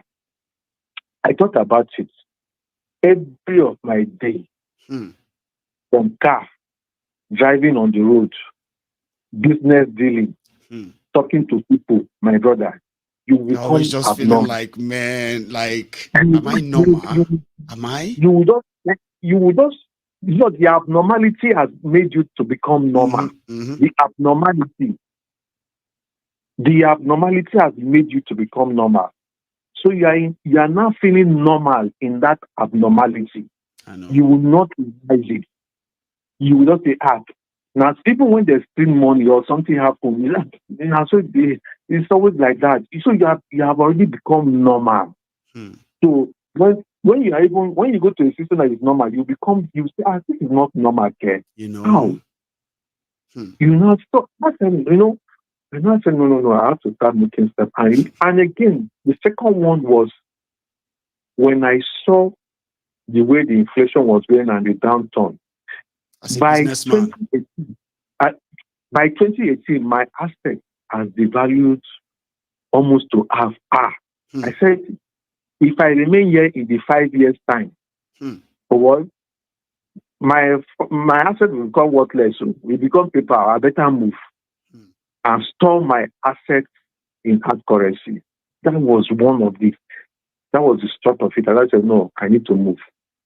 I said, and really, looking back after 5 to 6 years, I just said, thank God I made that move. The best decision of your life. And a lot of people like yourself were forced to live like that. So after that 5-6 years, I look at my assets now, my portfolio. If I have not diversified my portfolio, by now, can you imagine $1 to 900 plus? What would be the value of my business in Nigeria today? You would have lost over 60% of the value. Exactly. So when I look at that, I say, and now the value I have here, once I convert, I say, well, thank God I made it. Thank God I left when I did. So would you now say that after testing both sides and all that, when you look back, do you have any plan of when you like, in another 5 years or 10 years, I would like to go back in there and reinvest, like on a personal level? That is, of course, definitely. Like I said, it's not my intention to come on. That is why we are all working hard to see it is either the country is divided or something credible, a revolution or something to put the right people into government to start doing the right thing. They can't run a country like this and keep ruining people's lives. Thank you. Go into that system in that way, in this manner. Can't go into that system, and we're going to get there. Definitely, we're all planning to go back to be in that country and also do investment when the time is right. God bless you. Let me also hear from others too. Thank you so much for sharing that. And say me well to the missus. Yes, thank you, sir. So that is one. A businessman in Nigeria who saw his investment depreciating because of inflation and all these government policies. And then he had to make a decision, which he today, when he looked back, happened to be the best decision of his life. Not many of us can tell the same story. There are many people who are already trapped in Nigeria who felt like their loyalty to Nigeria is to stay back and support the criminals. Maybe one of these days Nigeria will be great, but disappointingly, no chance. Hello there. Hello, Maiyegun. Baba. Swale, Baba. Swale, Baba. Scott ló sọ̀rọ̀ láti Calgary, Canada. Oh yeah, now Scott tó láti Calgary. How you doing, Baba? Calgary, Canada. Ẹ̀gbọ́n alálẹ̀ ni o, alálẹ̀. Pariwo. Nice one. Oh yeah. Now we are at it tonight, oh, Baba. Yeah, so I mean, it's I mean, everybody. I mean, the popular saying, we don't. I mean, I don't wish anybody evil. Yes. But for anyone thinking that Nigeria is safe, is good, they are making money, until when it touches them, you know, before they know how terrible how the reality is, you know, and if things can happen to people like Bola Ige until tomorrow, to big names, you know, and there's no investigation, there's nothing, you know, how much more a common businessman hoping that something will come out. You know, for me personally, I mean, I personally lost 4 siblings. Oh. You know, from same father or same mother, 4 siblings. You know, through poor medical healthcare, through bad roads, you know, and that's just one of it. But I personally experienced 3 armed robbery attacks. Personally? 3 armed robbery. Yeah, personally, 3 armed robbery attacks. I survived 3 armed robbery attacks. You know. So when was that time you felt like, oh, more money that you crown your ass, I need to leave this country? When was that moment that you were like, I've had enough? The last one I experienced was my personal driver that collabed with some boys to take my car, and thank God, putting on one street. If not, you know, I mean, I'm looking 10 years later now. Imagine every day when I wake up now, it's a great day to be alive. Because if it had happened, the plan was you know, I was driving. Yes, I was driving Elox, and they told him that they will sell the Elox and give him that you will collect 3 million. No, I'm gonna go sell it. Person will go sell them. Did you know? So they were already negotiating over your truck. They were over my truck. This is someone that I pay. His salary is more than a bank driver. So, I mean, yes, you know, and if you look, and that was the final one. Like, so what happened? Tell me, how did you get? How did you find out, and how did you escape that? Tell us. It was I went to a bar. Usually when I go to bar, I buy drinks for boys. I do boys. I carry for boys, and I'm I'm not the guy that flash, that buy luxury cars. You know, I'm always I buy drinks for boys. It was one of the boys that gave me that ink. So I was going. It was supposed to happen on Abuja Road along Kogi. So he was actually going to be taking you, driving you, and it's going to look like I'm driving me. So they will take the truck, and it's just going to be like, oh, they've taken our truck, but they could kill you there to make you look at the, you know. Oh my God. That was the plan. So and that day, I just don't know what happened. I kind of like, dude, let me make I drive. That you want to drive? Can't pay me or drive. I was the one. I told him to sit there. I said, guy, he drove from Lagos He drove from Lagos to Akure. From Akure, I took the car from him from Akure because I know that Kogi side, people who travel on the road very well. That Kogi side is a very dangerous side. I took the car from him.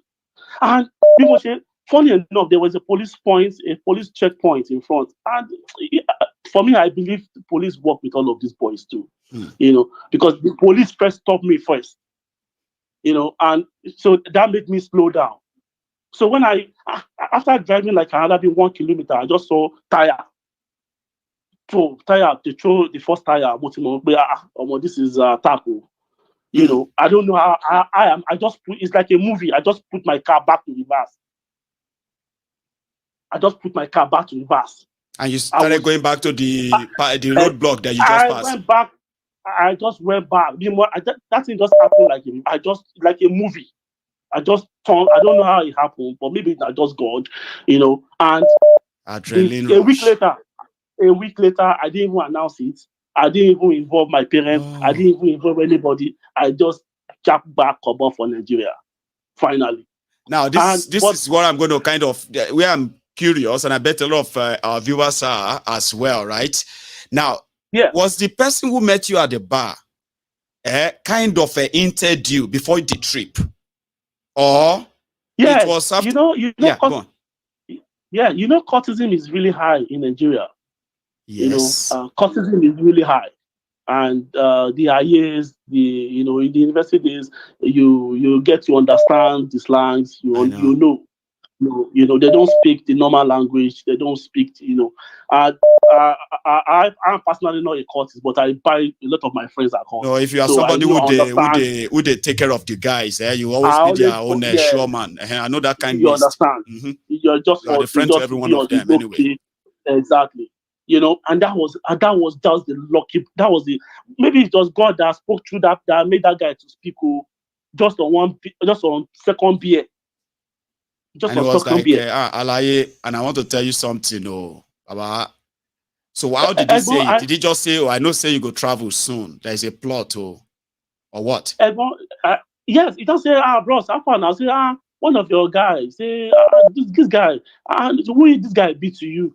And I'm like, I'm my driver, I take care of the guy, correct guy, if they do well. The guy was just speaking in private with that guy, be careful.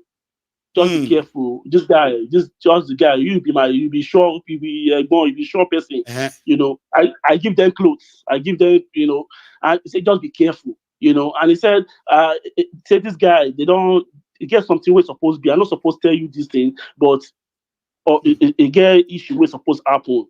And I was looking at, okay, what's supposed to happen? I travel like once every 2 weeks. Tell you, right? I see. People tell me. So it was when I left. And I called the dude, and I called him back. And I do after like 2 weeks. That guy, tell me more about all of this thing, because I had to involve a DSS guy with some investigation with phone record. I got all the phone record, all his phone record. And you actually found him to be in contact with those people plotting. I was listening to audio conversation. So for someone that think you have money, you have like you have money, all you need is money, you are fine. ISB Dani. Yeah? ISB Dani. But for me, I don't think ever going back to Nigeria, well, maybe if Nigeria be a country that is safe, that is safe. I'm not planning my retirement. Sure, now. If it's going to be safe, we will know. That today we will know. That's true. Now today we will know. And as of today, the 15th of September 2023, there's no plan of it. There's no even plan. That you want to return back there anytime soon. Yeah, is that your own coming from that personal experience? Your own is more personal this time around. Like it's not like business or whatever. It's something with life. So that shook you. There's somebody you felt like, your close person. Go they plot that kind of thing. It got to you. If someone that is so close to you can do that, then I don't. Who else? Wow. And the reality is that I remember some time ago when this guy Sheilo Sheyi Law is a big advocate of Tinubu. I remember when his sister was attacked and died. He was screaming all over social media. I know. Screaming all over social media. Today, now the guy don't forget. You remember now? He was crying and all of that. I remember. Exactly. I remember Sheyi. Exactly. Talking about the hospital, no this thing, his own relative. Exactly. So, and it took on Lomo. You know, and it took on Lomo. You know, thank you so much. Because, thank you very much. Thank you very much for sharing that with us. So I know I go here with you tonight. I'll take another one. Stay safe, Baba. Okay. Nice one. So I have another person on the line. Okay. Here. Hello there. Aye. Bow. Ade, Maiye. Quickly, Yes, Prince sir. speaking, Maiye. Yes, sir. Now, you see, a lot of people will leave Nigeria for different reasons. I left for two things. You know, firstly, I was looking at the economic situation of that country.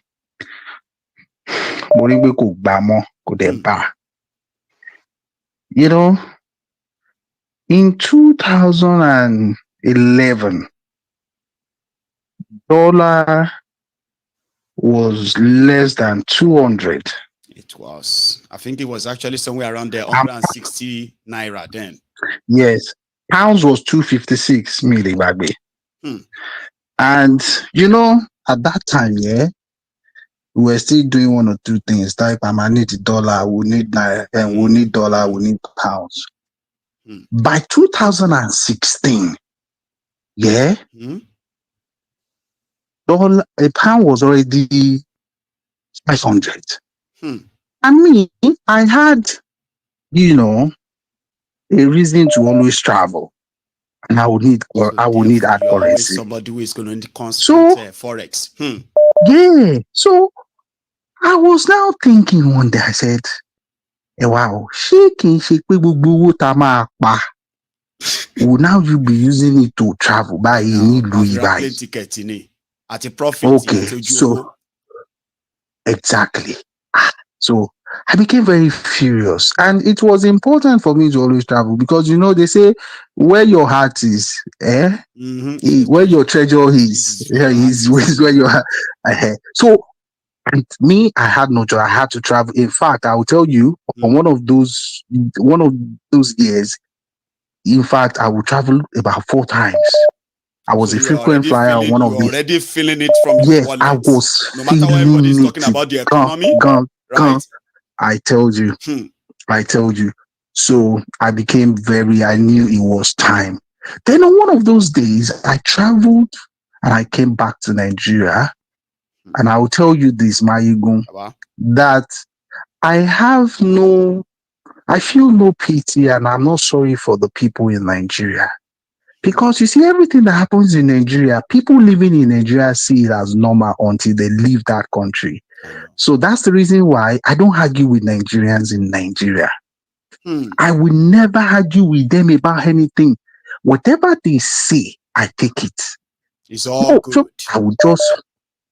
Maiyegun, there's a place in Lagos State called Igondo, from Isheri to Igondo. I'm saying this, and I am sure that place is still there till date. The General Hospital in Igondo is located beside a refuse dump that is not properly managed by Lagos State. You see this refuse dump, Maiyegun, this rainy season in Lagos, you can't pass that location. You can't pass through that place. Maiyegun, if you know anybody who lives in an emotional local government, you see that refuse dump is so bad. If you read the comment, you see some of them talking too. Go on, Baba. Maiyegun, the refuse dump is so bad that you see the trucks, they park on the road, the refuse falls off to the main roads, that when it rains, it's just one street that separates that refuse dump and the Igondo. So I claimed Igondo General Hospital, and I look at it that hospital refuse dump. So on one of those days, I was going to Lasu. On my way back, I went through, there was this heavy traffic, and I had to pass through that place. Me driving through, I don't even me. I have a very strict policy about driving in Lagos. You will never see my car roll down. If anyone is driving me, when okay, because you need to put on AC. Maiyegun, imagine that traffic, me You're being there. sucking in the smell. Damn it. Maiyegun, I became so irritated to the point that I almost threw up in the car. I can imagine. I was like, I mean, we have a one dump in my area that if you are passing through the area, you will know that this is area where they're like the dump. Not to say you will see the death, but the smell, the whole thing. And then think of that of Nigeria. I can imagine. Maiyegun, imagine like a 2-hour traffic, yeah, and I was there. Imagine, I'm not sure they've done anything about that place now. So at that for point, me, I was like, when this kind of hospital can be located in this kind of place, what will the so-called all other general hospitals will look like inside? You understand? So, and I can tell you, looking back, I took that decision. Looking back, I have no regrets. Maiyegun, everything has been like multiplication for me. So that was it for me. Best decision everybody has made. Most people I have met, tell you, Maiyegun, economic reasons was very, very important. And to be honest, I'm not one of those people who propagate Nigeria anymore because I'm not going back. I don't talk about Nigeria. I'm not going back. To be honest, I am not. So there's nothing except even no motivation. Where is he coming from? Because after I left, things have gone even worse. Yeah, not even that. My family my own sister, she's left. You know, my brother lives in the same country where I live. You understand? You know another thing somebody told me. Yeah, you know another thing. Somebody said they were looking at their wedding video, where somebody who married after graduation. Sure, you get right. You know, see, you have all your colleagues, your mates in school, your colleagues at work, and everybody. And they said they were looking at their wedding video, and they realized that out of about 18 people that were their friends that were there, more than 15 of them have left Nigeria. Even they themselves, they were looking at the video. They were in America. They are in America. And they were like, so who are we going back home to meet? You see, Maiyegun, to corroborate that, and this is my last point so that others can call in. Sure, please. Just less than a month ago, I have some families who left Nigeria. 7 of them all together, they left the same day. 7 people, and I will tell you, husband and wife with 2 children, 2 of their sisters, in fact 8. 2 of their sisters, which is the sister-in-law to this person, and 1 brother and their mother. 8. They left the country the same day. They departed for Canada the same day. So the 2 sisters left for education. The husband and wife left on PR. The mother left on PR. 8 people in one family. Wow. You see, they all left. And I'll tell you something. All these people were at my wedding ceremony. Wow. So you can imagine, they all left Nigeria for so many reasons. This thing you're talking about, if I play my own wedding video now, I'm sure it will be the same thing. You probably will have 90% of everybody already like all over the place. Nigeria is Anyway, I'll take another one. It's quite interesting because a lot of people actually want to share theirs too now. The line is piling up. Thanks so much for sharing that too. I do appreciate it. Thanks a lot. Let's take another call here. Hello. Chairman Amir, Maye Adiola. Adeola, how you doing, Baba? Baba, I'm okay. Thank God. Thank God. You're moving on. Nice one. No. So you see this segment tonight. I think we should be doing this regularly too. Let everybody come and share that. Just to touch base. You know what I mean? Just to touch because base. A lot of people don't even understand, right? What Nigeria is doing to us that we are living and what Nigeria is losing. And if Nigeria continues this way, Baba, everybody will be gone. Everybody be gone. Everybody be gone. It's quite a shame that, you know, it's like a generation of us that moved here, excuse me, without no intention to leave. You know, a lot of us moved here, you know, just on a temporal basis, not because we want to stay here per se. You know, it's just, you know, the huge ton of events that people say, I'm not they go anywhere again, or you know, it was just a sudden change of events. You know, we thought maybe they were making no motivation progress. to say, but Nigeria is getting better now, and I've done well for myself here. I've acquired better education, experience. I want to go back. There's no motivation. There's no motivation. Tell us there's no about motivation. yours, I think, you know, maybe I'll think about my first reason to leave, because I had, you know, I wanted to come to the UK for a master's degree, you know, right, for education education reason. So it was education reason because I'd planned, you know, ever since my second year in University of Lagos that I would do masters or I would, you know, acquire more knowledge.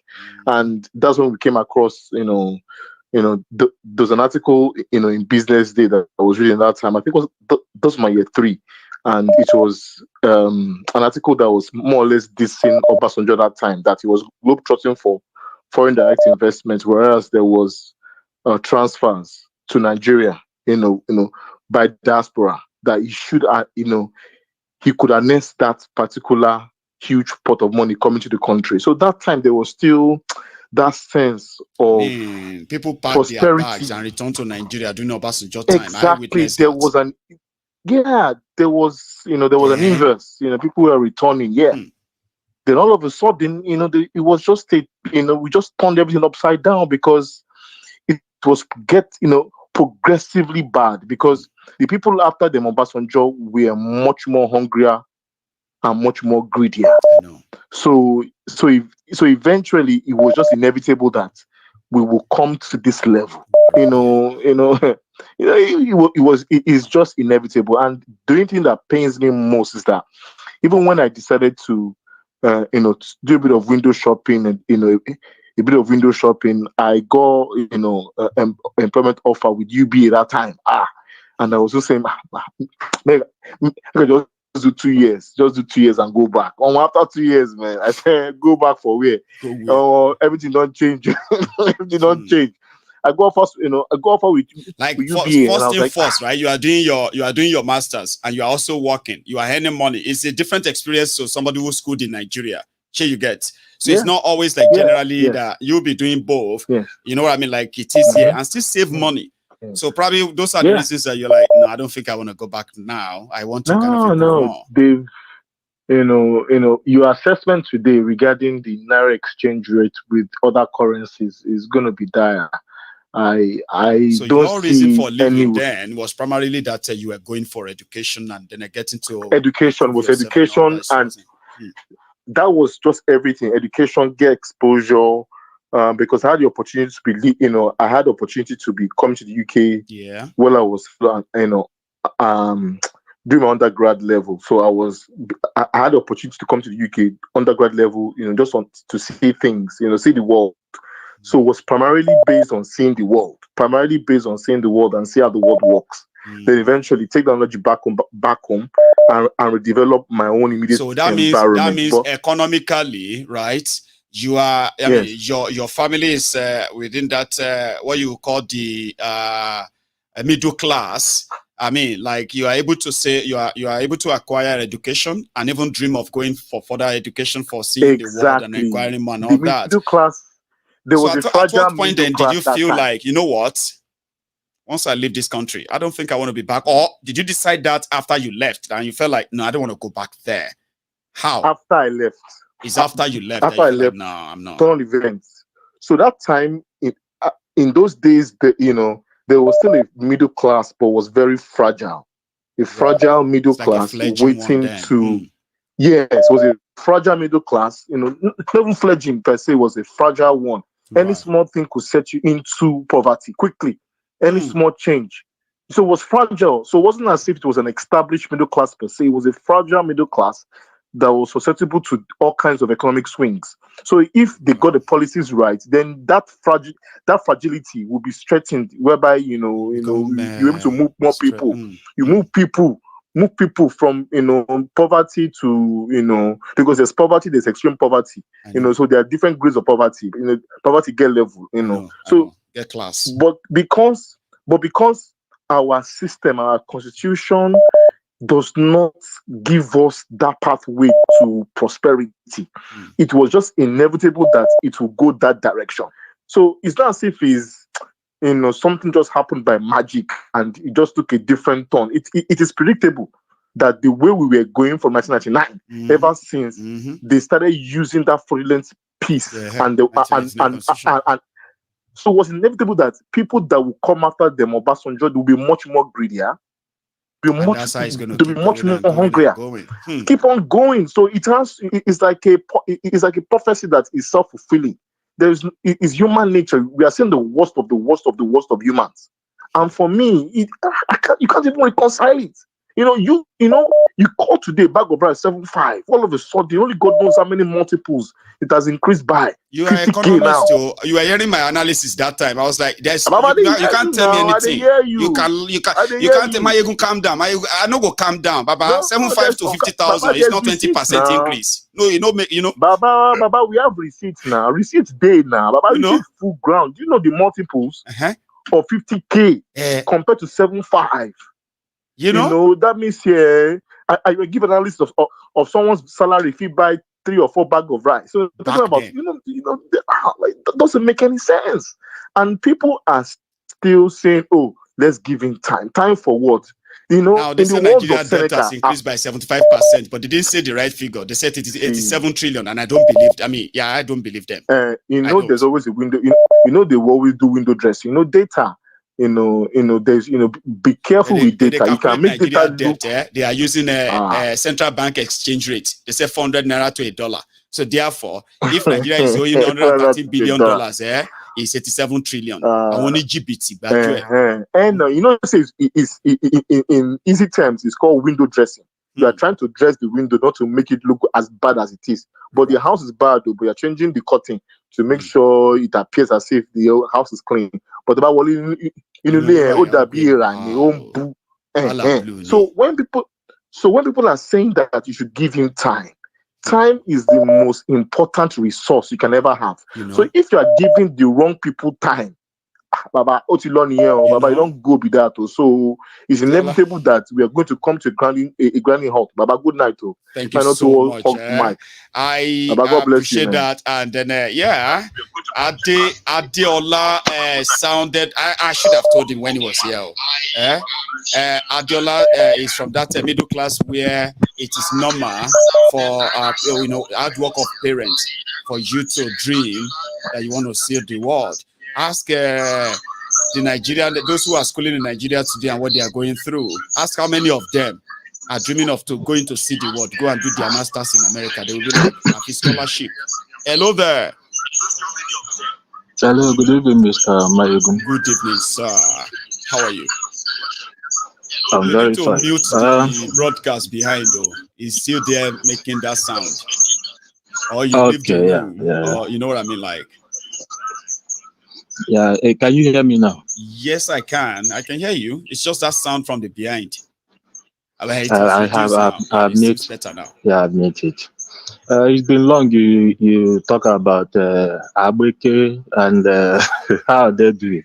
They are all here, Baba. It's only when they trouble me that I mostly talk about them. Then sometimes when I feel like I should, Abeke has been fine. I have no reason to be like, I've just been by myself and Abeke has not been fine. Or she's been fine and good. Thanks for asking. That's wonderful. Thanks, this is Don Gada on the line. Don Gada, back again. Yeah, tonight. Yeah, we are part of the people that Nigeria has really dealt with. I could say that Nigeria has not, and I don't think it will ever do anything good to any of my member of my family. They started from my parents down to me and going down to my siblings. First of all, my dad lost his job because the manager stole some money and accused him. He was a civil servant and accused him of being the one stealing the money. And my dad slapped him. They slapped him immediately. And up till his death, he did not get judgment because of never of gets that. entitlement or anything. Nothing. You know, my dad used to trek more than miles away to go and get his salary of 2,700 naira, and he will come back without nothing, and he does that month to month, and coming back empty-handed, you know, until the day he fell stroke, and from there he passed on, you know. But let me leave the story of my it's fine. Let me leave the story of my parents and come to mine. I was one of these people. I am one of these people that is not opportune to go to school because of family background and all that. Our first daughter came out with a good result in primary school, and they sold her result in our present. You understand? They sold the results in our present, and they sold the results to somebody else.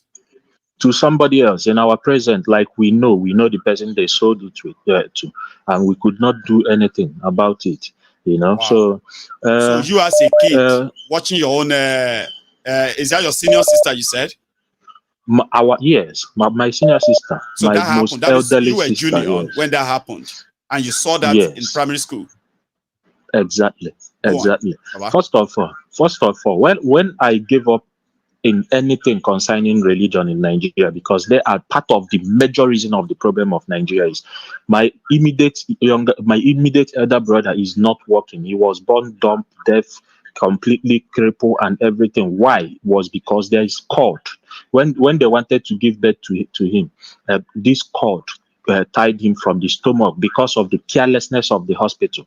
The hospital saw that my mother was about to push, and they left to go and get scissors to cut the cord and all that. So before they came back, my mother has already pushed, and that cord destroyed my immediate elder brother till his death at the age of 22. System, yeah.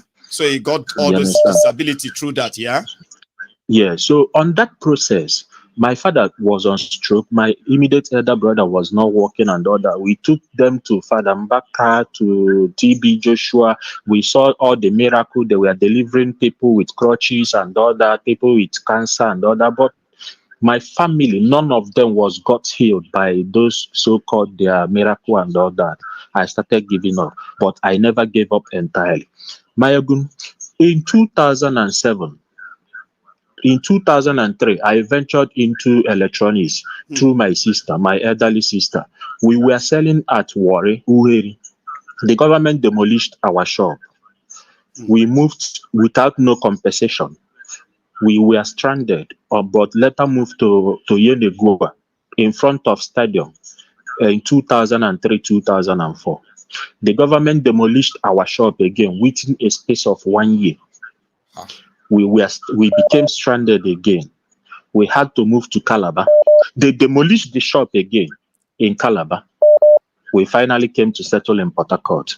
Now, if there is anybody watching from Port Harcourt, the person we know where they call Stadium Road in Port Harcourt, Rumo Masi, Stadium Road, Waterline, First Artillery, Second Artillery.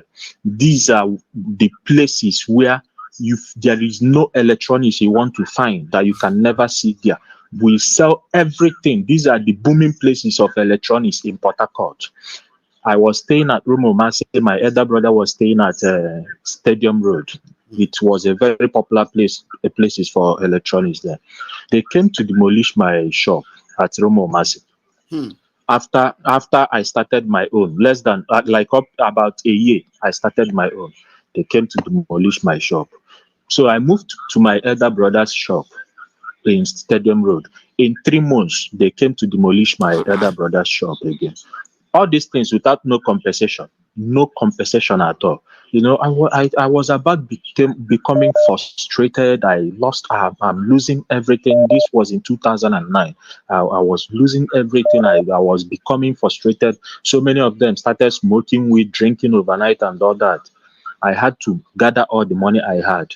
I traveled. I did my first travel in 2010.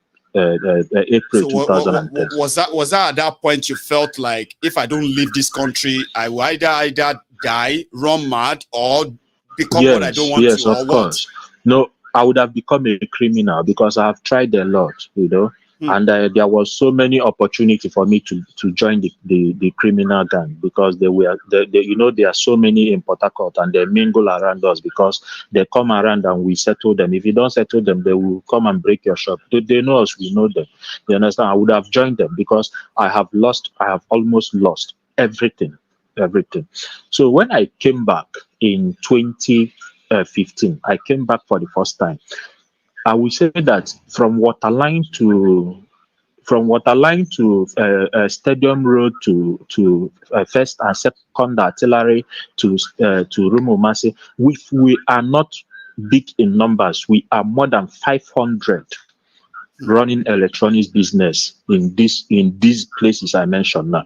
When I came back, over 50% of them has retired to the village because they have lost everything.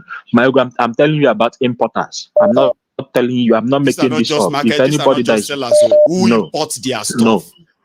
Straight people who owns complex. So when I came back, they showed me how the other one has sold his complex, and the other ones the other ones has gone to the village. I saw some of them now. They were riding taxi. The ones that cannot afford taxi, they were doing also here. You know, this you get customer, you buy, you take small thing and give the owner. All those things. Over 50% of them has retired to village. Business owners, shop owners. I traveled again. I came back in 2016. Then things has become worse. Buhari has become the president. 90%, Maiyegun, 90% has retired. The ones that stay there in Port Harcourt were just playing cards. They were drinking. They were smoking. They have no shops. They have no business anymore. The ones that was able to learn how to repair generator and all that, they were doing that generator repair. You understand? I said 90%. I'm not making it up. And the rest 10% is not more successful like they were.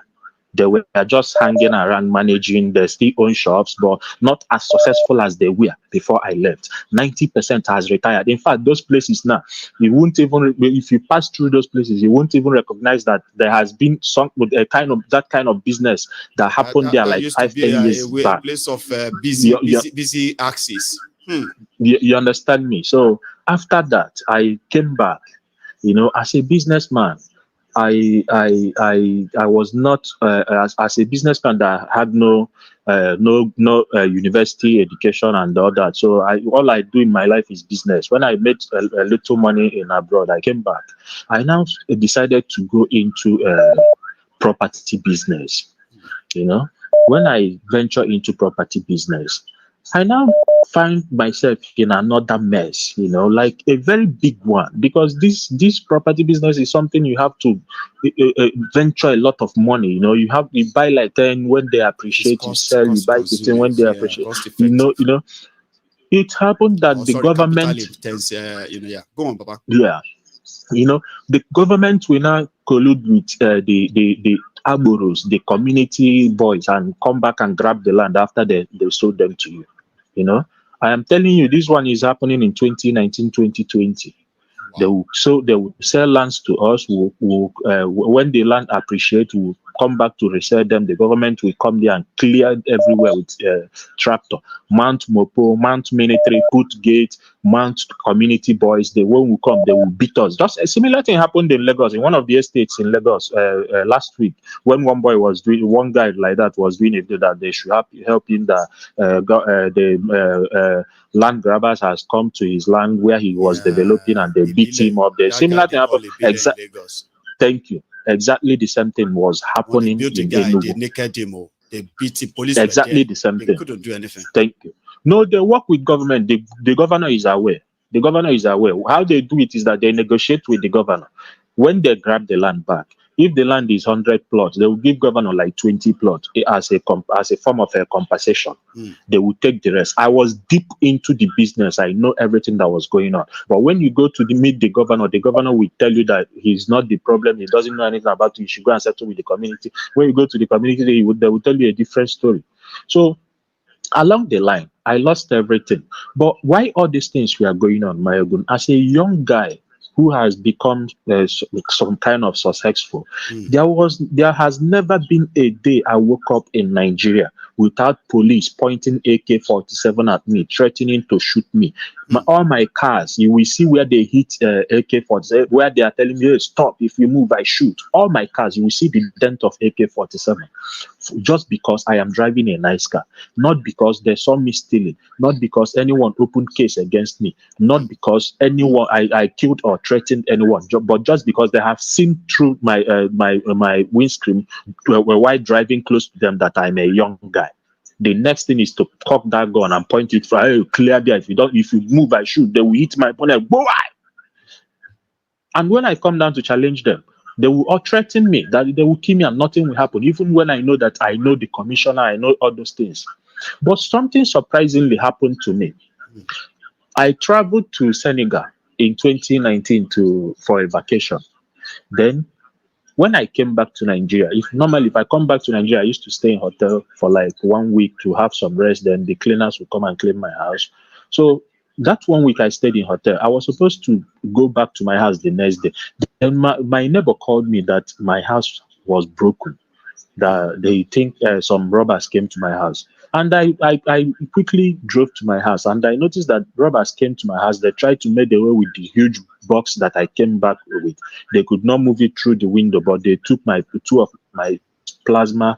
They took some my shoes. I love all these big Timberland and all that, and I bought them directly from Timberland company because I have their card.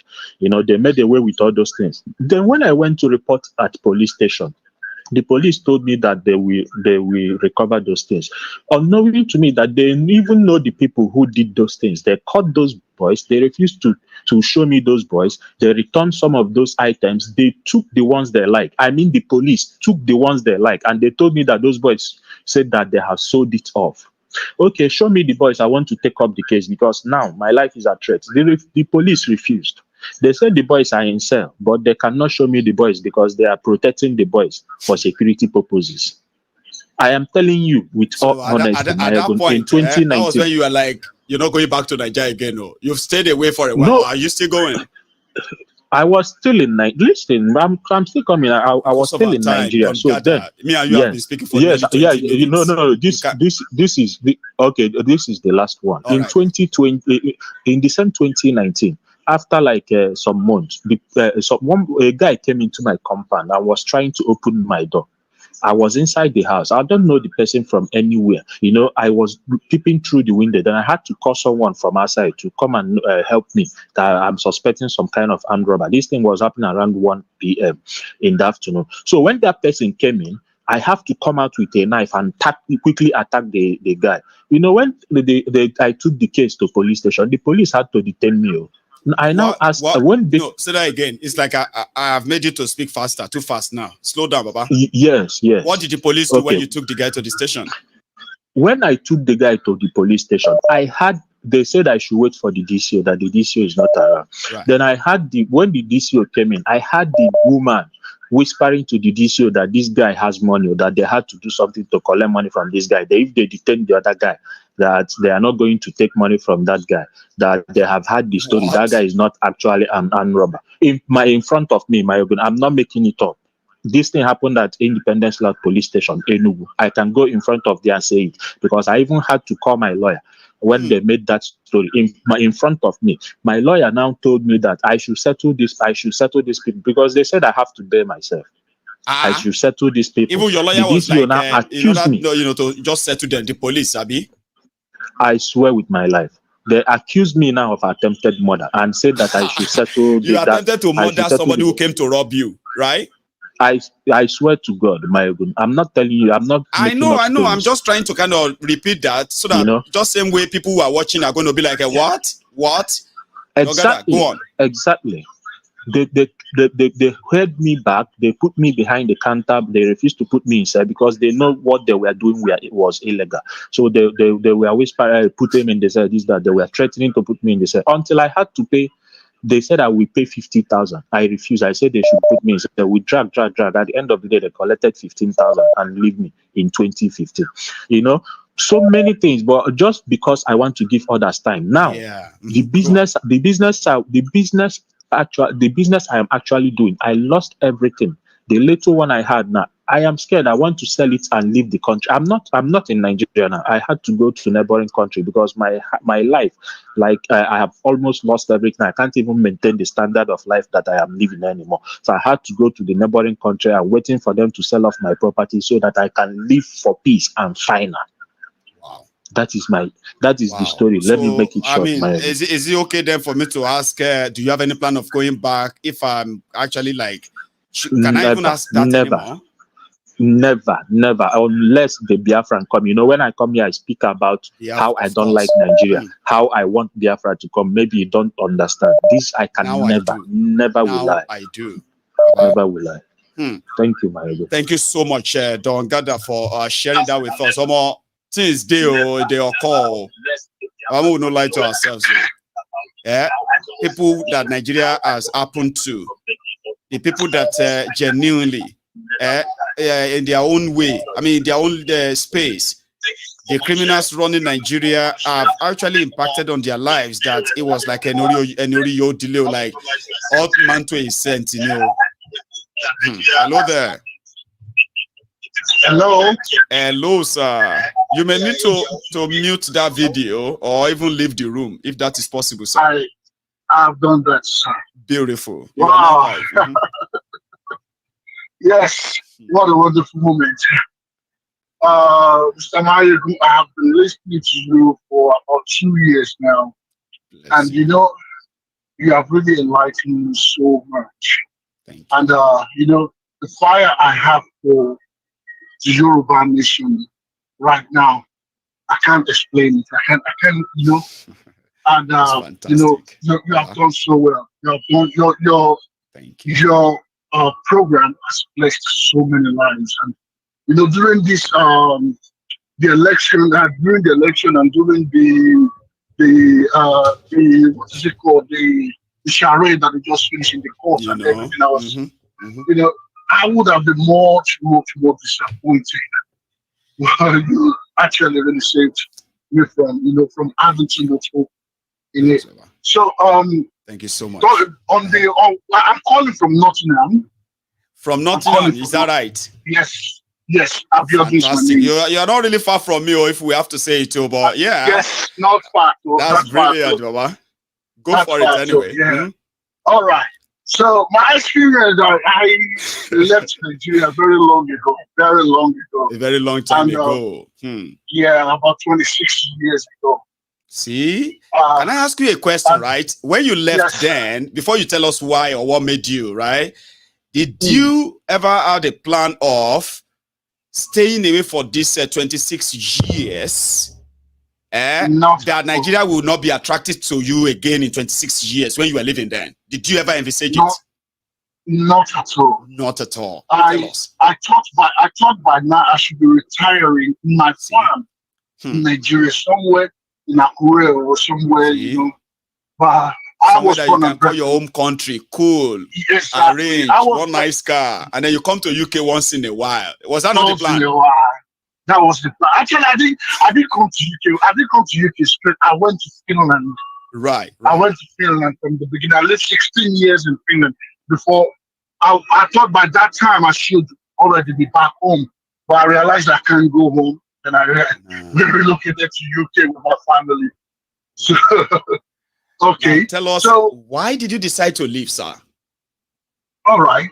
I remember I was a young man of about 21 years old. I was I did my jam around 19 or whatever. I had a very wonderful score, 228 or something, and I wanted to study banking and finance.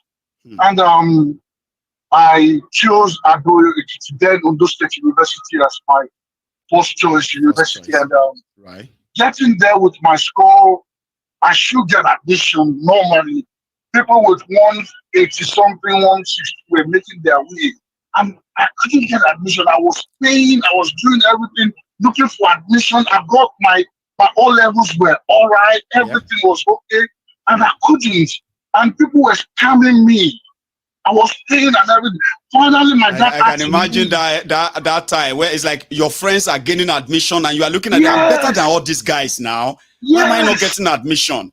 I get it. Oh my God! So I finally, my dad left Lagos. My dad worked with in a very big organization, which I don't want to mention now. Nice. And he had a lot of contact with all these profs and stuff like that. So he decided that one of the profs from that organization was teaching in Ability then. Right. So my dad took off and came to Lado. All of that, my dad is late now about 2020. It's late in 2020, and the best memory I had of him was I was so down. I was depressed. I don't know where to turn to. All hope were gone. School has started. I don't have admission, and I was so down that night. That day, I was just coming from the campus. I was no mobile phone, nothing. I'm talking about 2097 or 96. Yeah, 97, 98, 96. You're right. Yeah. So my dad, I just got back home. I never gave my dad my address where I was staying, because I wasn't staying in campus. I was living in town. Right. And I go home. I saw my dad, and I was like, "Is my dad dead?"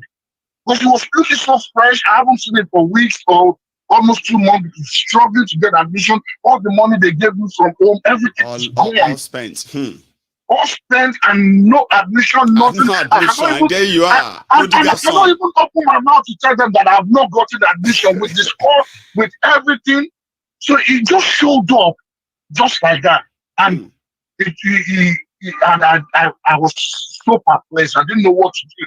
So I said, "Okay, are you really? Is it you or so?" Then he took me to one of his friends, that professor, and that day I got my admission. Just that day, I got my admission into banking and finance. 2-3 years in school, we never moved from. I was still in 100 level. No more. I mean, it's like a movement without motion. Striking from 2 months in school, 8 months striking, and all these things were going on. Then it was Abacha March. You remember Abacha March? When Abacha wanted to, yes. And that was 97, or because it started in 96. Then in 97, then he died. I think he died in 97. No, he died in 98. Oh, sorry, 98 rather. Yeah, it was during that 98 Abacha March that that when he wanted to, that match that all must go. I remember. No, not the Abacha must go. When he was trying to come back and when he was running to be the president of the presidential candidate of all the political parties. That was 97 then. 97 stroke 98. Yeah, it was. I remember I was 98. So was it? Okay, 98 then. All right, go. Yeah, 98. So now the student union started their issue, like, this cannot be. And I remember how the mobile was shooting straight bullet directly into the crowd. I remember how I managed from one village to another, inside town, mud and everything. This Fulani Esme were using cars to I made my way home that day. And I found, and God, even getting to the city, the mobile police were going from house to house. When they look at you, when they see you clean, when they see you clean, that you don't look like a local, they are gone. They were picking people like that. And they were just picking everywhere. I managed and wear a street pass, put some dashiki or whatever, like a local boy, got to the garage, found my way to Akure, went to my uncle in Akure. I managed to get home. That very year, August, I left Nigeria. No story about it. Man, tell me, right? Were you kind of somebody who was interested in traveling outside the country, or that event started looking like? Go on, sorry. I was actually interested in traveling. You've always been interested, okay. Okay. But it wasn't like a thing until that moment you're like, if I see chance now, go Jao. Man, I don't want to be in this country anymore. No, what happened was, right. I wanted to travel immediately. I finished my secondary school. Then when I finally get the admission, I said, okay, let me just get my first degree and stay back before going anywhere. Okay. before going anywhere. Let me get my first degree. But that was the turning point. Like, I can't stay another year. There was no hope that when we were coming back to school and everything, that was it. I never went back. My logic, everything, my things that I took to school. You left everything there. Everything. In the process of looking for admission, I went home again. I came with, I can remember about 180,000 naira. Then, wow, back to school, and my friend from St. You George. a rich kid. It's like all you rich kid are calling me tonight. I wasn't rich. I wasn't rich. I wasn't. It's everything from here and there because 180,000 take me 1998. Depends from choir. It's like 18 million naira. It's like you having 18 million naira cash. And you say you're not a rich kid. Okay, I'll play along. No. Go on. No, it was someone in New York. I believe me. It was value. Money has value there. And when people work, they receive the quality value for their hard work. But these politicians destroyed all of that. Hard work is worthless now. I'm with you, sir. Go on.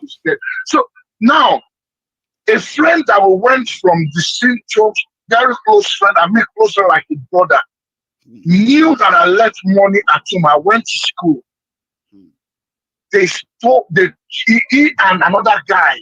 They took all the money, left me with 20,000 naira, and they wrote on that envelope, "This is for your transport for the semester." The rice. I'm telling you, this is free life story. The rice my mom gave me about 2 weeks.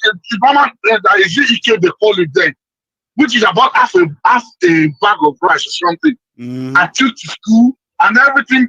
Real butter, arroz for what is it called? That beautiful rice. I took to school with about quarter of a bag of beans and everything. They took all my food. So it was at that point that my dad showed up. You can't imagine. I was so down. And it was the experience is just so horrible. And this person is a very good friend. We're like brothers and sisters. And he did that. He set me up. And do you know the worst part? Now when our host in that house was the one that they did that deed together. And do you know what this guy started doing? Together. Yes. And when I'm hungry, the guy will now say, let me just pick you. Let me give from the rice my uncle brought for me from this. They will give me a cup of rice from my own food. I suffered. Right? I suffered. Let me ask this before you go, because this one seems to be like, apart from the wickedness of what the system represents, right? The imbalance. Yes. Even when you finally got in, even as young people then, right? So you also ended up in the hands of typical who probably you later grew up to realize that that's how most people are anyway, chances and all that. So young people actually conspired, not just to rob you of your money. They rob you of your food. They rob everything they could take from you. Then one of them was now offering to be a good Samaritan by saying, you know what? Okay, I'll give you some rice. So, and there was no phone to actually call him and say something has happened to me. So you were just there, stuck. Hey, Niger. It was an experience. Anyway, Baba, thank you so much. When that strike happened, I just said, okay, I've had enough. Just need to go now. Oh yeah. Yeah. And you know something? My other question is mostly about, well, you've been away for a while. There's always a time that all of us are going to go back. That's my own worst fear. Sure, you get. I'm looking forward to, really. I was talking to my wife this afternoon. My wife, she doesn't like listening to you, but she knows that I don't have it, and she knows that I listen to you every night. It's like a religion and everything, So and I'm not somebody who encourages anybody to go back when Nigeria is still Nigeria. I would rather we go back and team up and become Agbekoya and get Yoruba nation. So your wife knows me very well. So tell me, what's the plan? Were you ever thinking of that? Yeah, that's my plan for real. Because my plan was that I want to go back and settle down in one small make my own community, farm, livestock farming, vegetables and stuff. That was just my plan and everything. But I don't know. Everyone's dream. You know, everyone's dream. They'll be like, how much is it going to cost me? I'll just build myself a retirement home somewhere in my very nice community. And then I'll just have small farm on the side where I can grow vegetables. I can grow this, grow that, just for playing about it. But these days, a lot of people are now, when they talk about farms and they remember Fulani herdsmen, they're just like, I'm still thinking about it. So are you still thinking about it too? I don't know. I don't know what to say now. You know, I start the reality that faced me now is that I looked at myself. My oldest son is 19 in a few this time. Yes. I've got three teenager boys and a teenager girl. My youngest is 13 already. And you know, and I looked at myself. I'm looking at the opportunity of me. I'm looking at the chances of me going back to settle in Nigeria. You know, the chances is very narrow.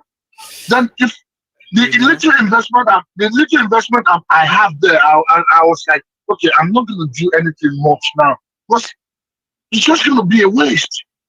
You know, it's just going to be a waste because I don't see any chances that my children will ever go to live there. Which how it's looking now. See, Baba, I've got some of my own kids. I've got 5, by the way. I've got 5 kids, right? Now I am seeing that.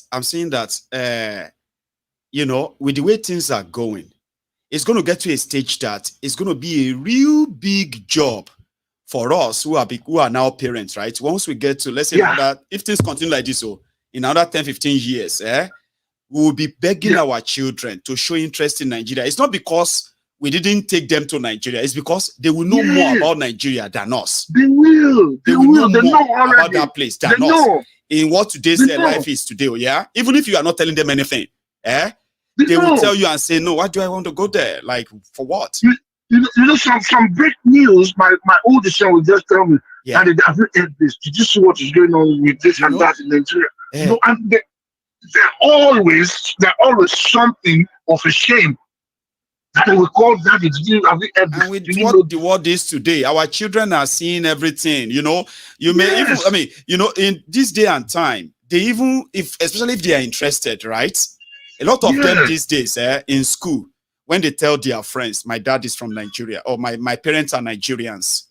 You know, so their friends are asking them questions about Nigeria, this or that. So they usually will come and ask their parents.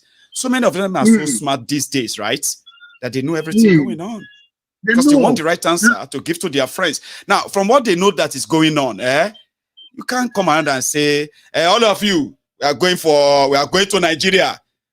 You need to go to your route. I need to take you to my route. They will report you to the children welfare. Yeah, you know, we were supposed to actually go for the whole month of August holiday.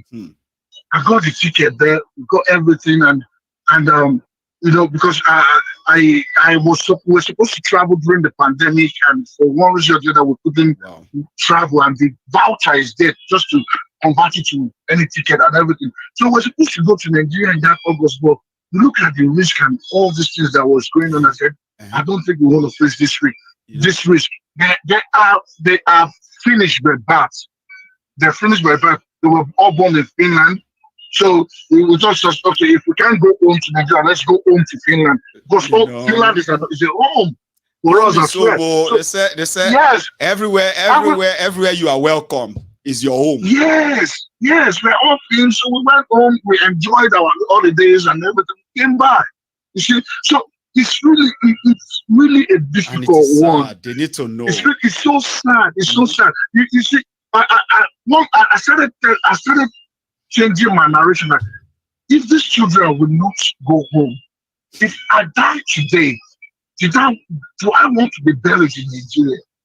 Baba, thank you so much for sharing this. Do I want to be buried in Nigeria? No, because these children, if they don't have connection and relationship with Nigeria or whatever, I will just be somewhere on Easter Day, on any memorial there, whatever, nobody will come and put any flower out. See what my worst fear, sir. They can still visit me. I know, but the worst fear for me is this: that these guys, especially those who are ruling Nigeria and their supporters, the damages they are doing is beyond the immediate benefits that they are getting from it now. It is a long-term damages. It's a very long-term damage. See, all of us, Baba, after struggling and working hard and all of that to actually put all these things in place for our children, right? Like our own, those before us, okay? Now, we expect that there should be something that should be enough that when we die, and we are taken back to our root and buried, and wherever they found themselves in the world, right? They must always find their way back to that place and pay that respect. But when Nigeria is what Nigeria is, even our own spirit will tell them not to come and visit us. So then we still come and place the flowers. Where is that respect, that the tradition of saying, oh, our daddy that did everything? About we suffer, men they see, now. You see, my dad, when he was about to, my dad's death was not sudden or whatever. Right. He knew that he wasn't sick, no. From the beginning of 2020, he told us that I've completed my journey, everything is fine. I've done my job, exactly, because he started preparing himself and everything, and it was he used to, we're from Ilaluji, and he always says, take me home and bury me home and this and that. But that year, he said, guys, he went for his cousin's burial and he saw how, because his cousin didn't live at home, his children didn't live at home. He saw how they, how they treated his children. They were asking for this, you cannot bury him, you have to do this, you have to pay this, you have to pay that. This family, they're asking for cow, that one is asking for gold, that one is asking for that. So he just came back and he said, guys, bury me one of your property or my property. And before he died again, he rethought and he said, this one that all of you, my mom lives in America. My elder brother lives in Germany. We're everywhere. Let me just say this. So we're everywhere. My younger sister lives in America with my mom, and so we're everywhere. The last time I saw my dad, enough, Baba. We are not talking enough about. We are not talking enough about how Japa is breaking family, right? Mama is in the US with your sister. Your brother is in Germany. You are in the UK, right? I'm in the UK. So Papa was in Nigeria. Now it's because Nigeria happened. See how that separation. Now Papa has passed. It will take a lot of planning for all of you to be together and say we need to go and do Papa's remembrance next August. So all of you have to plan your journey. See what Nigeria Japa is doing to families. We are not talking enough of that. No. When we were going for my dad's burial, this is another funny thing. My mom, we have set the date, everything was on the ground. The day before my mom was supposed to, about a week or whatever, before my mom was supposed to take off, she just, then you have to do COVID test and all this stuff. She tested positive. Oh dear. So then she won't be able to go. We're still dealing with us. My elder brother, I was in the airport. He was supposed to fly the next day. I was in the airport. I was about to fly. I was waiting for my own COVID test.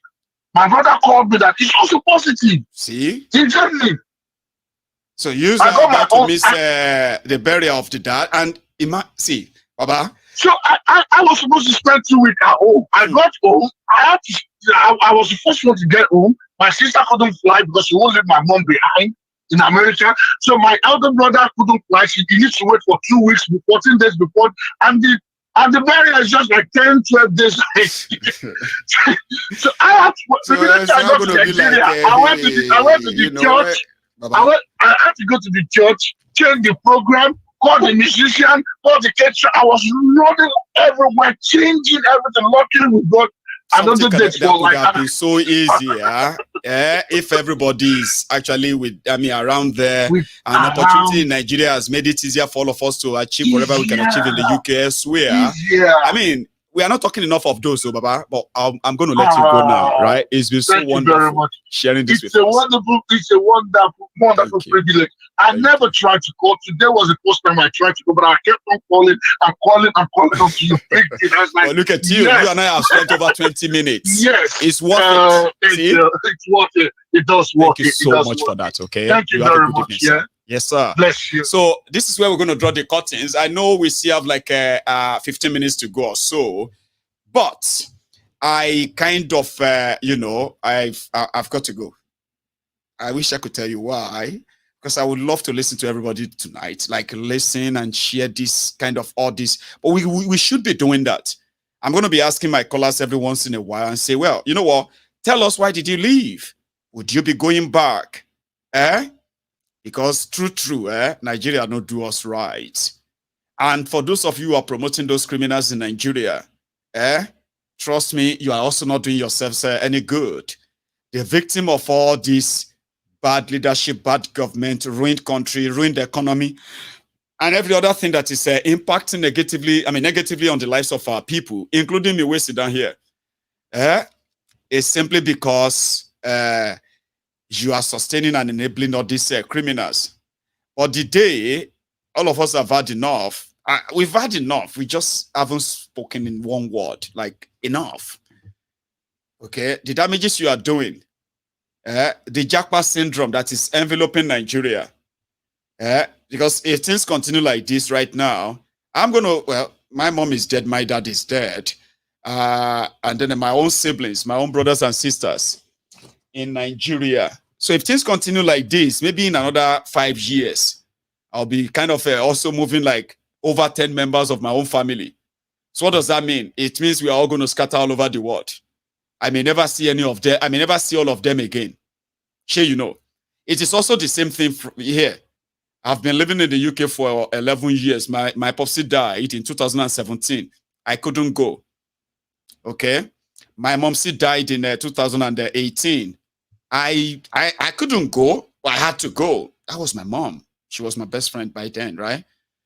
Well, I left Nigeria. She was alive. She was fine. I was looking forward to the day she was going to come to the UK to see me so I could take her to the world. I could show her off and all of that. That never happened before Nigeria happened to her. She died in 2018, 6 years after I got to the UK. Okay. Then my dad, my mom, and then I've got my siblings, my brother, my friends. But with the way Nigeria has become, just all of you put yourselves in my shoes as well, okay? A lot of you have been living abroad now for years, right? Good enough for those of you who usually go back, okay? So you get to see people that you haven't seen for like a year or 2 or 3. But with the way Nigeria is going right now, when people are beginning to kind of weigh the option of should I go, should I not go? If I'm going, how many days would I use?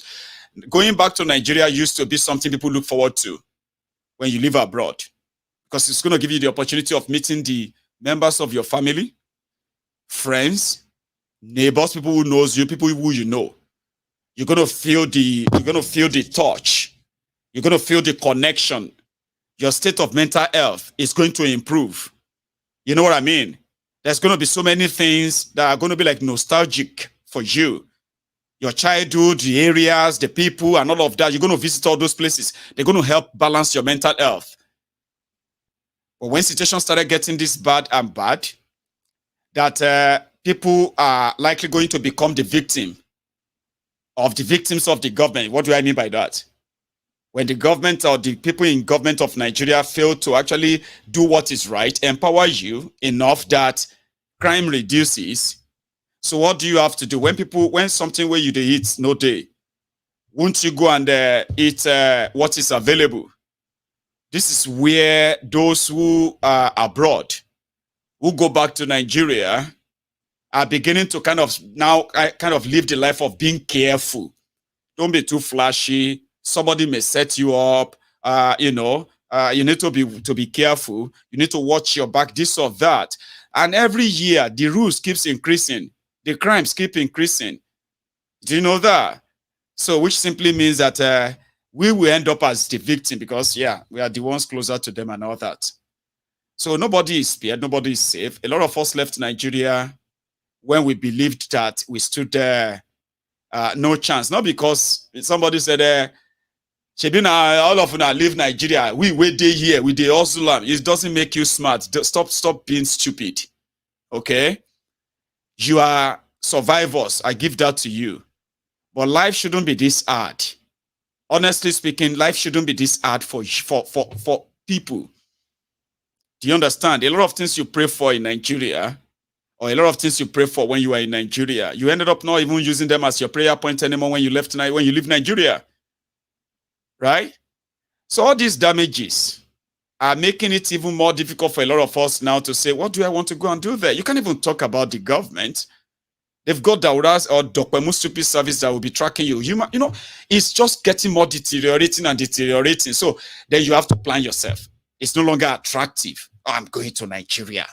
Oh, I'm going to take my family to Nigeria. It used to be a beautiful thing that a lot of us actually really look forward to. You know, when you have all these half-caste children, your children who are like, beautiful half-caste children, you want to take them back home. You want to take them to your village, go. You want them to go through the path that you were walking when you were schooling. You want them to go through the path where you were walking when you when you were fetching water from the stream. All this kind of thing to actually have the new connect with the old. You get what I mean? All of these are missing today. People are kind of being so careful. I'm not saying people are not going back home or still doing all of these things, but the difference now is that people are now doing them with plan, and they are praying that they should go and come back in peace. It is more serious. So when you ask people, when you left and then you decide that you want to go back, do you have that plan? Let me tell you this, even me that is talking to you today, I know that I'm actually going to be a millionaire. I like to tell you all of that, because so that you won't come back later and say, this Maiyegun don't become millionaire. I know this guy. How did he become? I'm going to be a millionaire. I'm talking about real millions in pound sterling. Okay, I'm going to be very, very rich. I know that. Okay, and I'm not in a hurry. However, my plan is that by the time I start actually making my real money, the real money. So by the time I get to the age of, let's say 50 or 60. So if I've already hit my first millions by then, so I'll buy myself a very big farm here in Scotland. I've driven past through many of them. I grew up in Odogbolu. So growing up in rural area, okay, has always been my own thing. I'm not a city person, okay? So yeah, when I get that my money, I'll buy myself a very, very big farm, 1.2 million, or let's say maybe 2 million pounds a farm. And I will have a very lovely small house that I'm going to use as my own small place. Then the entire farm, probably, 5-10 acres of land, and it will be called Maiyegun Badero Olushola Maiyegun General Farm. So if I die, I should be buried there. You don't have to take me to Ogbolu. Do you understand what I mean by that? Usually we believe that we are going to return back to our what do you call it, our motherland someday. It's a dream. But I also want to prepare to be buried here in the UK. If I die here in the UK, don't take me anywhere. Don't put me in anything. Just go and bury me on my farm. Let those from Odogbolu, all the generation of people from Odogbolu that find themselves in the UK, the descendants of Ijebus, everybody from that part of Nigeria, when they find themselves around here, either in the UK or Scotland, they will go to a place called Badero Olushola Farm in my family name, even when I'm long gone. But apart from that, we all know that if I happen to die in Nigeria, I have land. I have lands in Nigeria anyway, so I will prepare that place as well. So whichever place where I die, they should bury me there. If I die young or I die old, it no matter. But if I have those things, put me there. You know why I'm saying that is that as much as Nigeria is becoming more unattractive, and these criminals continue to do what they are doing right now, if they continue this way, which I know they will, they would continue this way, well, except we fight, we will likely have nowhere to actually go back to. The moment it's no longer attractive to us, then what else do you want to say to our own children? it's probably never going to be attractive to them too. And that is scary. And that should be concerning. Apart from that, I'll keep the rest till another time when I will have a chance of hearing from all of you, all of us, when we have a chance to also share. Why did you leave?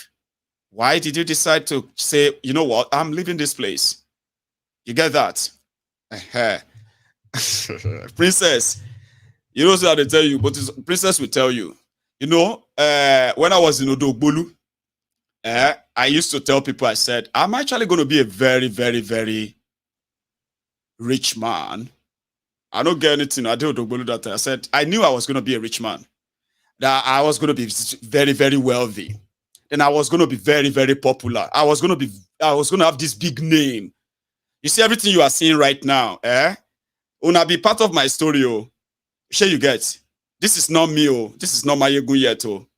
I am still getting to a place whereby a lot of you will look back and say, oh my God, I know this guy's story. I am part of his story. Because you are part of my story. So when I tell you that I'm going to be a millionaire or a billionaire, trust me or believe me, oh, sure you get. And Princess will tell you too. Okay? And it is because, number one, I'm in a place where I believe, because my own motto in life is that if you can think it, you can make it happen. Do you know that? If you can think about something, then you can do it. And that's my own motto. So if my motto says, I'm going to be this, or so if my thought says I'm going to be this, you better believe me. So you don't come back later and say, how did he become this or that? Because I am going to. And that's my plan. My plan is to have a place where I will say, if I die here, I've got children here. All my children are going to be in the UK anyway. Sure you get. So all my children, they can go there and have something they can say, you want to see ancestral land? I will buy them ancestral land in the UK. Sure, you know, I can do that. Ancestral land there, I'll buy them one here. So here will become where everybody from Odogbolu, all the future generation from Ijebu, they will be coming to that place as a pilgrimage. They say, one time, they may say, okay, in year 2012, a young man left Odogbolu for Glasgow, UK. He lived his life in that part of Scotland for 20 years. Then he bought this 10 hectares of land, massive land, and he named the land Badero Olushola Maiyegun General Estate Farm, and all of his own descendants. It may even be year 3020. You know, you are in year 2023 now, Abby. So when I do that, maybe year 2000 and let's say year 2040. Then me, I will be dead, long gone. All of now we're going to buy tickets, come UK, and all of that, all your children, all your descendants from Ijebu and all of that. When they come to the UK, they will take them there and say, 200 years ago, in year 2000, I'm sorry, in year 2040, this is year 2240. It may be year 3000 then, God self. Sorry, I'm talking too much, right? That's what I tell myself. And I keep telling myself, you will do it. You will leave a mark. And not just a simple mark. It's going to be a mark that history will always remember. And that is Maiyegun. Thank you. I will see you some other time, okay? If you join me this way, if you joined us at this midway, watch the broadcast from the start. If you have been with us all through, right? Thank you for kind of, taking me. Now, you should like this broadcast before you go, okay? Like it, share it, subscribe to my channel, right? The next time we meet, it's going to be another blockbuster.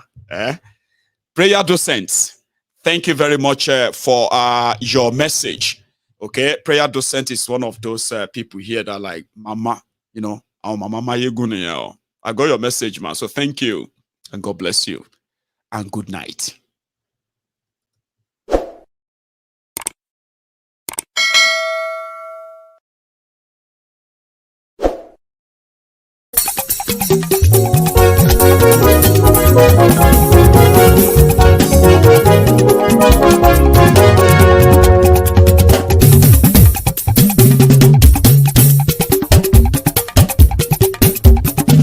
Maiyegun làwa mọ̀ làmọ̀ tó dòdòdò. Maiyegun diary, na you be number one. Maiyegun làwa mọ̀ làmọ̀ tó dòdòdò. Maiyegun diary, na you be number one. Maiyegun ti dé o ọ̀rẹ́ ara yìí. Maiyegun diary, na you be number one. Lórí Facebook, lórí YouTube. Maiyegun diary, na you be number one. Gbogbo bó ṣe ń lọ ni Maiyegun já wa sí. Maiyegun diary, na you be number one. Àṣírí ọ̀jẹ̀lú kì í bò níbẹ̀ o. Maiyegun diary, na you be number one. Bó bá ṣe eré àní Maiyegun máa wí. Maiyegun diary, na you be number one. Ó sì tún ṣe eré wàá gbọ́ níbẹ̀ o. Maiyegun diary, na you be number one. Maiyegun diary, diary Politico. Maiyegun diary, na you be number one. Godfatherism kò sí lọ́rọ̀ Maiyegun. Maiyegun diary, na you be number one. Ẹ farabalẹ̀ sẹ́ o kẹgọ́rọ̀ lẹ́nu o. Maiyegun diary, na you be number one. Àní Maiyegun làwa mọ̀ tó dòdòdò. Maiyegun diary, na you be number one.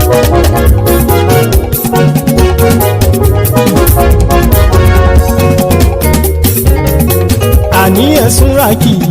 Maiyegun ti dé. Maiyegun ti dé. Ọ̀jẹ̀lú ẹ̀sùn ràkì. Maiyegun ti dé. Àní ẹ̀sùn ràkì. Maiyegun ti dé.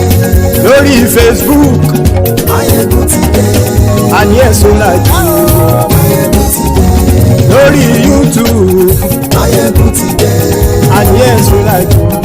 Maiyegun ti dé. Bọ́ bàbá gbé wúrẹ́. Maiyegun máa wí. Àní ẹ̀sùn ràkì. Maiyegun ti dé.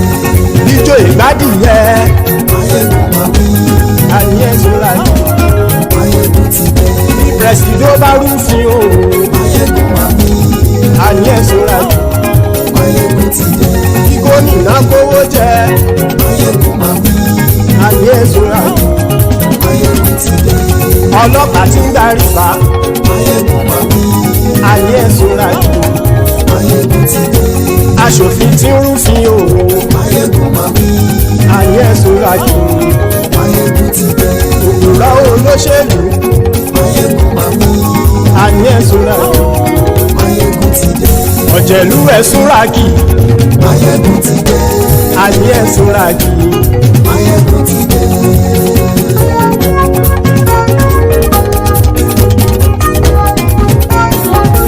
Maiyegun ti dé. Gbogbo ọ̀jẹ̀lú ẹ̀sùn ràkì. Maiyegun ti dé. Gbogbo ọ̀jẹ̀lú ẹ̀sùn ràkì.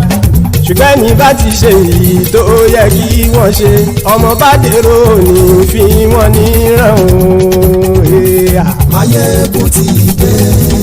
Gbogbo ọ̀jẹ̀lú ẹ̀sùn ràkì. Maiyegun ti dé. Gbogbo ọ̀jẹ̀lú ẹ̀sùn ràkì. Ṣùgbọ́n ní bá ti ṣe èyí tó yẹ kí wọ́n ṣe, ọmọ bá dèrò ní fi wọ́n níran. Wọ́n fowó bẹ́ẹ̀ o, Maiyegun ó sọ pé wọ́n ò fẹ́ bẹ̀. Wọ́n fowó bẹ́ẹ̀, Maiyegun ó sọ pé wọ́n ò fẹ́ bẹ̀. Oníkanṣá ti ṣe èyí tó yẹ kí wọ́n ṣe, fáwọn ará ìlú tó gbé wọn débẹ̀ o.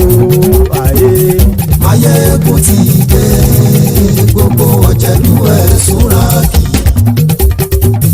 Maiyegun ti dé. Gbogbo ọ̀jẹ̀lú ẹ̀sùn ràkì. Ṣùgbọ́n ní má ti ṣe yìí tó yẹ kí wọ́n ṣe, ọmọ bá dẹ́rọ̀ òní fi wọ́n níran.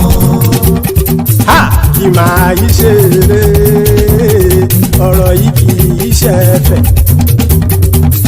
Kì máa yí ṣe eré, ọ̀rọ̀ yìí kì í ṣe ẹ̀fẹ̀. Ẹni bá ti lè lẹ́bọ̀ lẹ́rù o, ọmọ bá dèrò kàṣàyè tú wọn síta. Maiyegun ti dé. Gbogbo ọ̀jẹ̀lú ẹ̀sùn ràkì. Maiyegun ti dé. Gbogbo ọ̀jẹ̀lú ẹ̀sùn ràkì. ní má ti ṣe yìí tó yẹ kí wọ́n ṣe ọmọ bá dẹ́rọ̀ ò ní fi wọ́n níran. tẹnitẹni ọmọ Máyégún ọ̀rẹ́ ara ìlú mọ̀mọ́ ni mo fọlọ́hún ṣọ́ ẹ̀ bá kìlẹ̀ lóòótọ́ olódodo ìlú ọ̀tá ìlú mọ̀mọ́ ni ìwọ ṣá máa ń ṣọ́ra kò sì mọ́ bẹ̀rù bọ́tà ń lè rí bóníṣègùn lé káwọn mọ̀mọ́ fi ṣera wọn ni ó ti dẹrùn tí wọn ò gbọ́dọ̀ sì mọ́ bẹ̀. èèpo ọ̀gọ̀lọ́mọ bá dérò tàjẹ́ ò gbọ́dọ̀ jẹ́ ó ti dọba lórí àbínú ẹni kò sì mọ́ bùyà àìsíwọ́lu ní ẹnìkẹ́ ìgbódì ẹyin lábàrá ó kó ẹni tó bá dán wò á kà mọ́ Máyégún ti dé.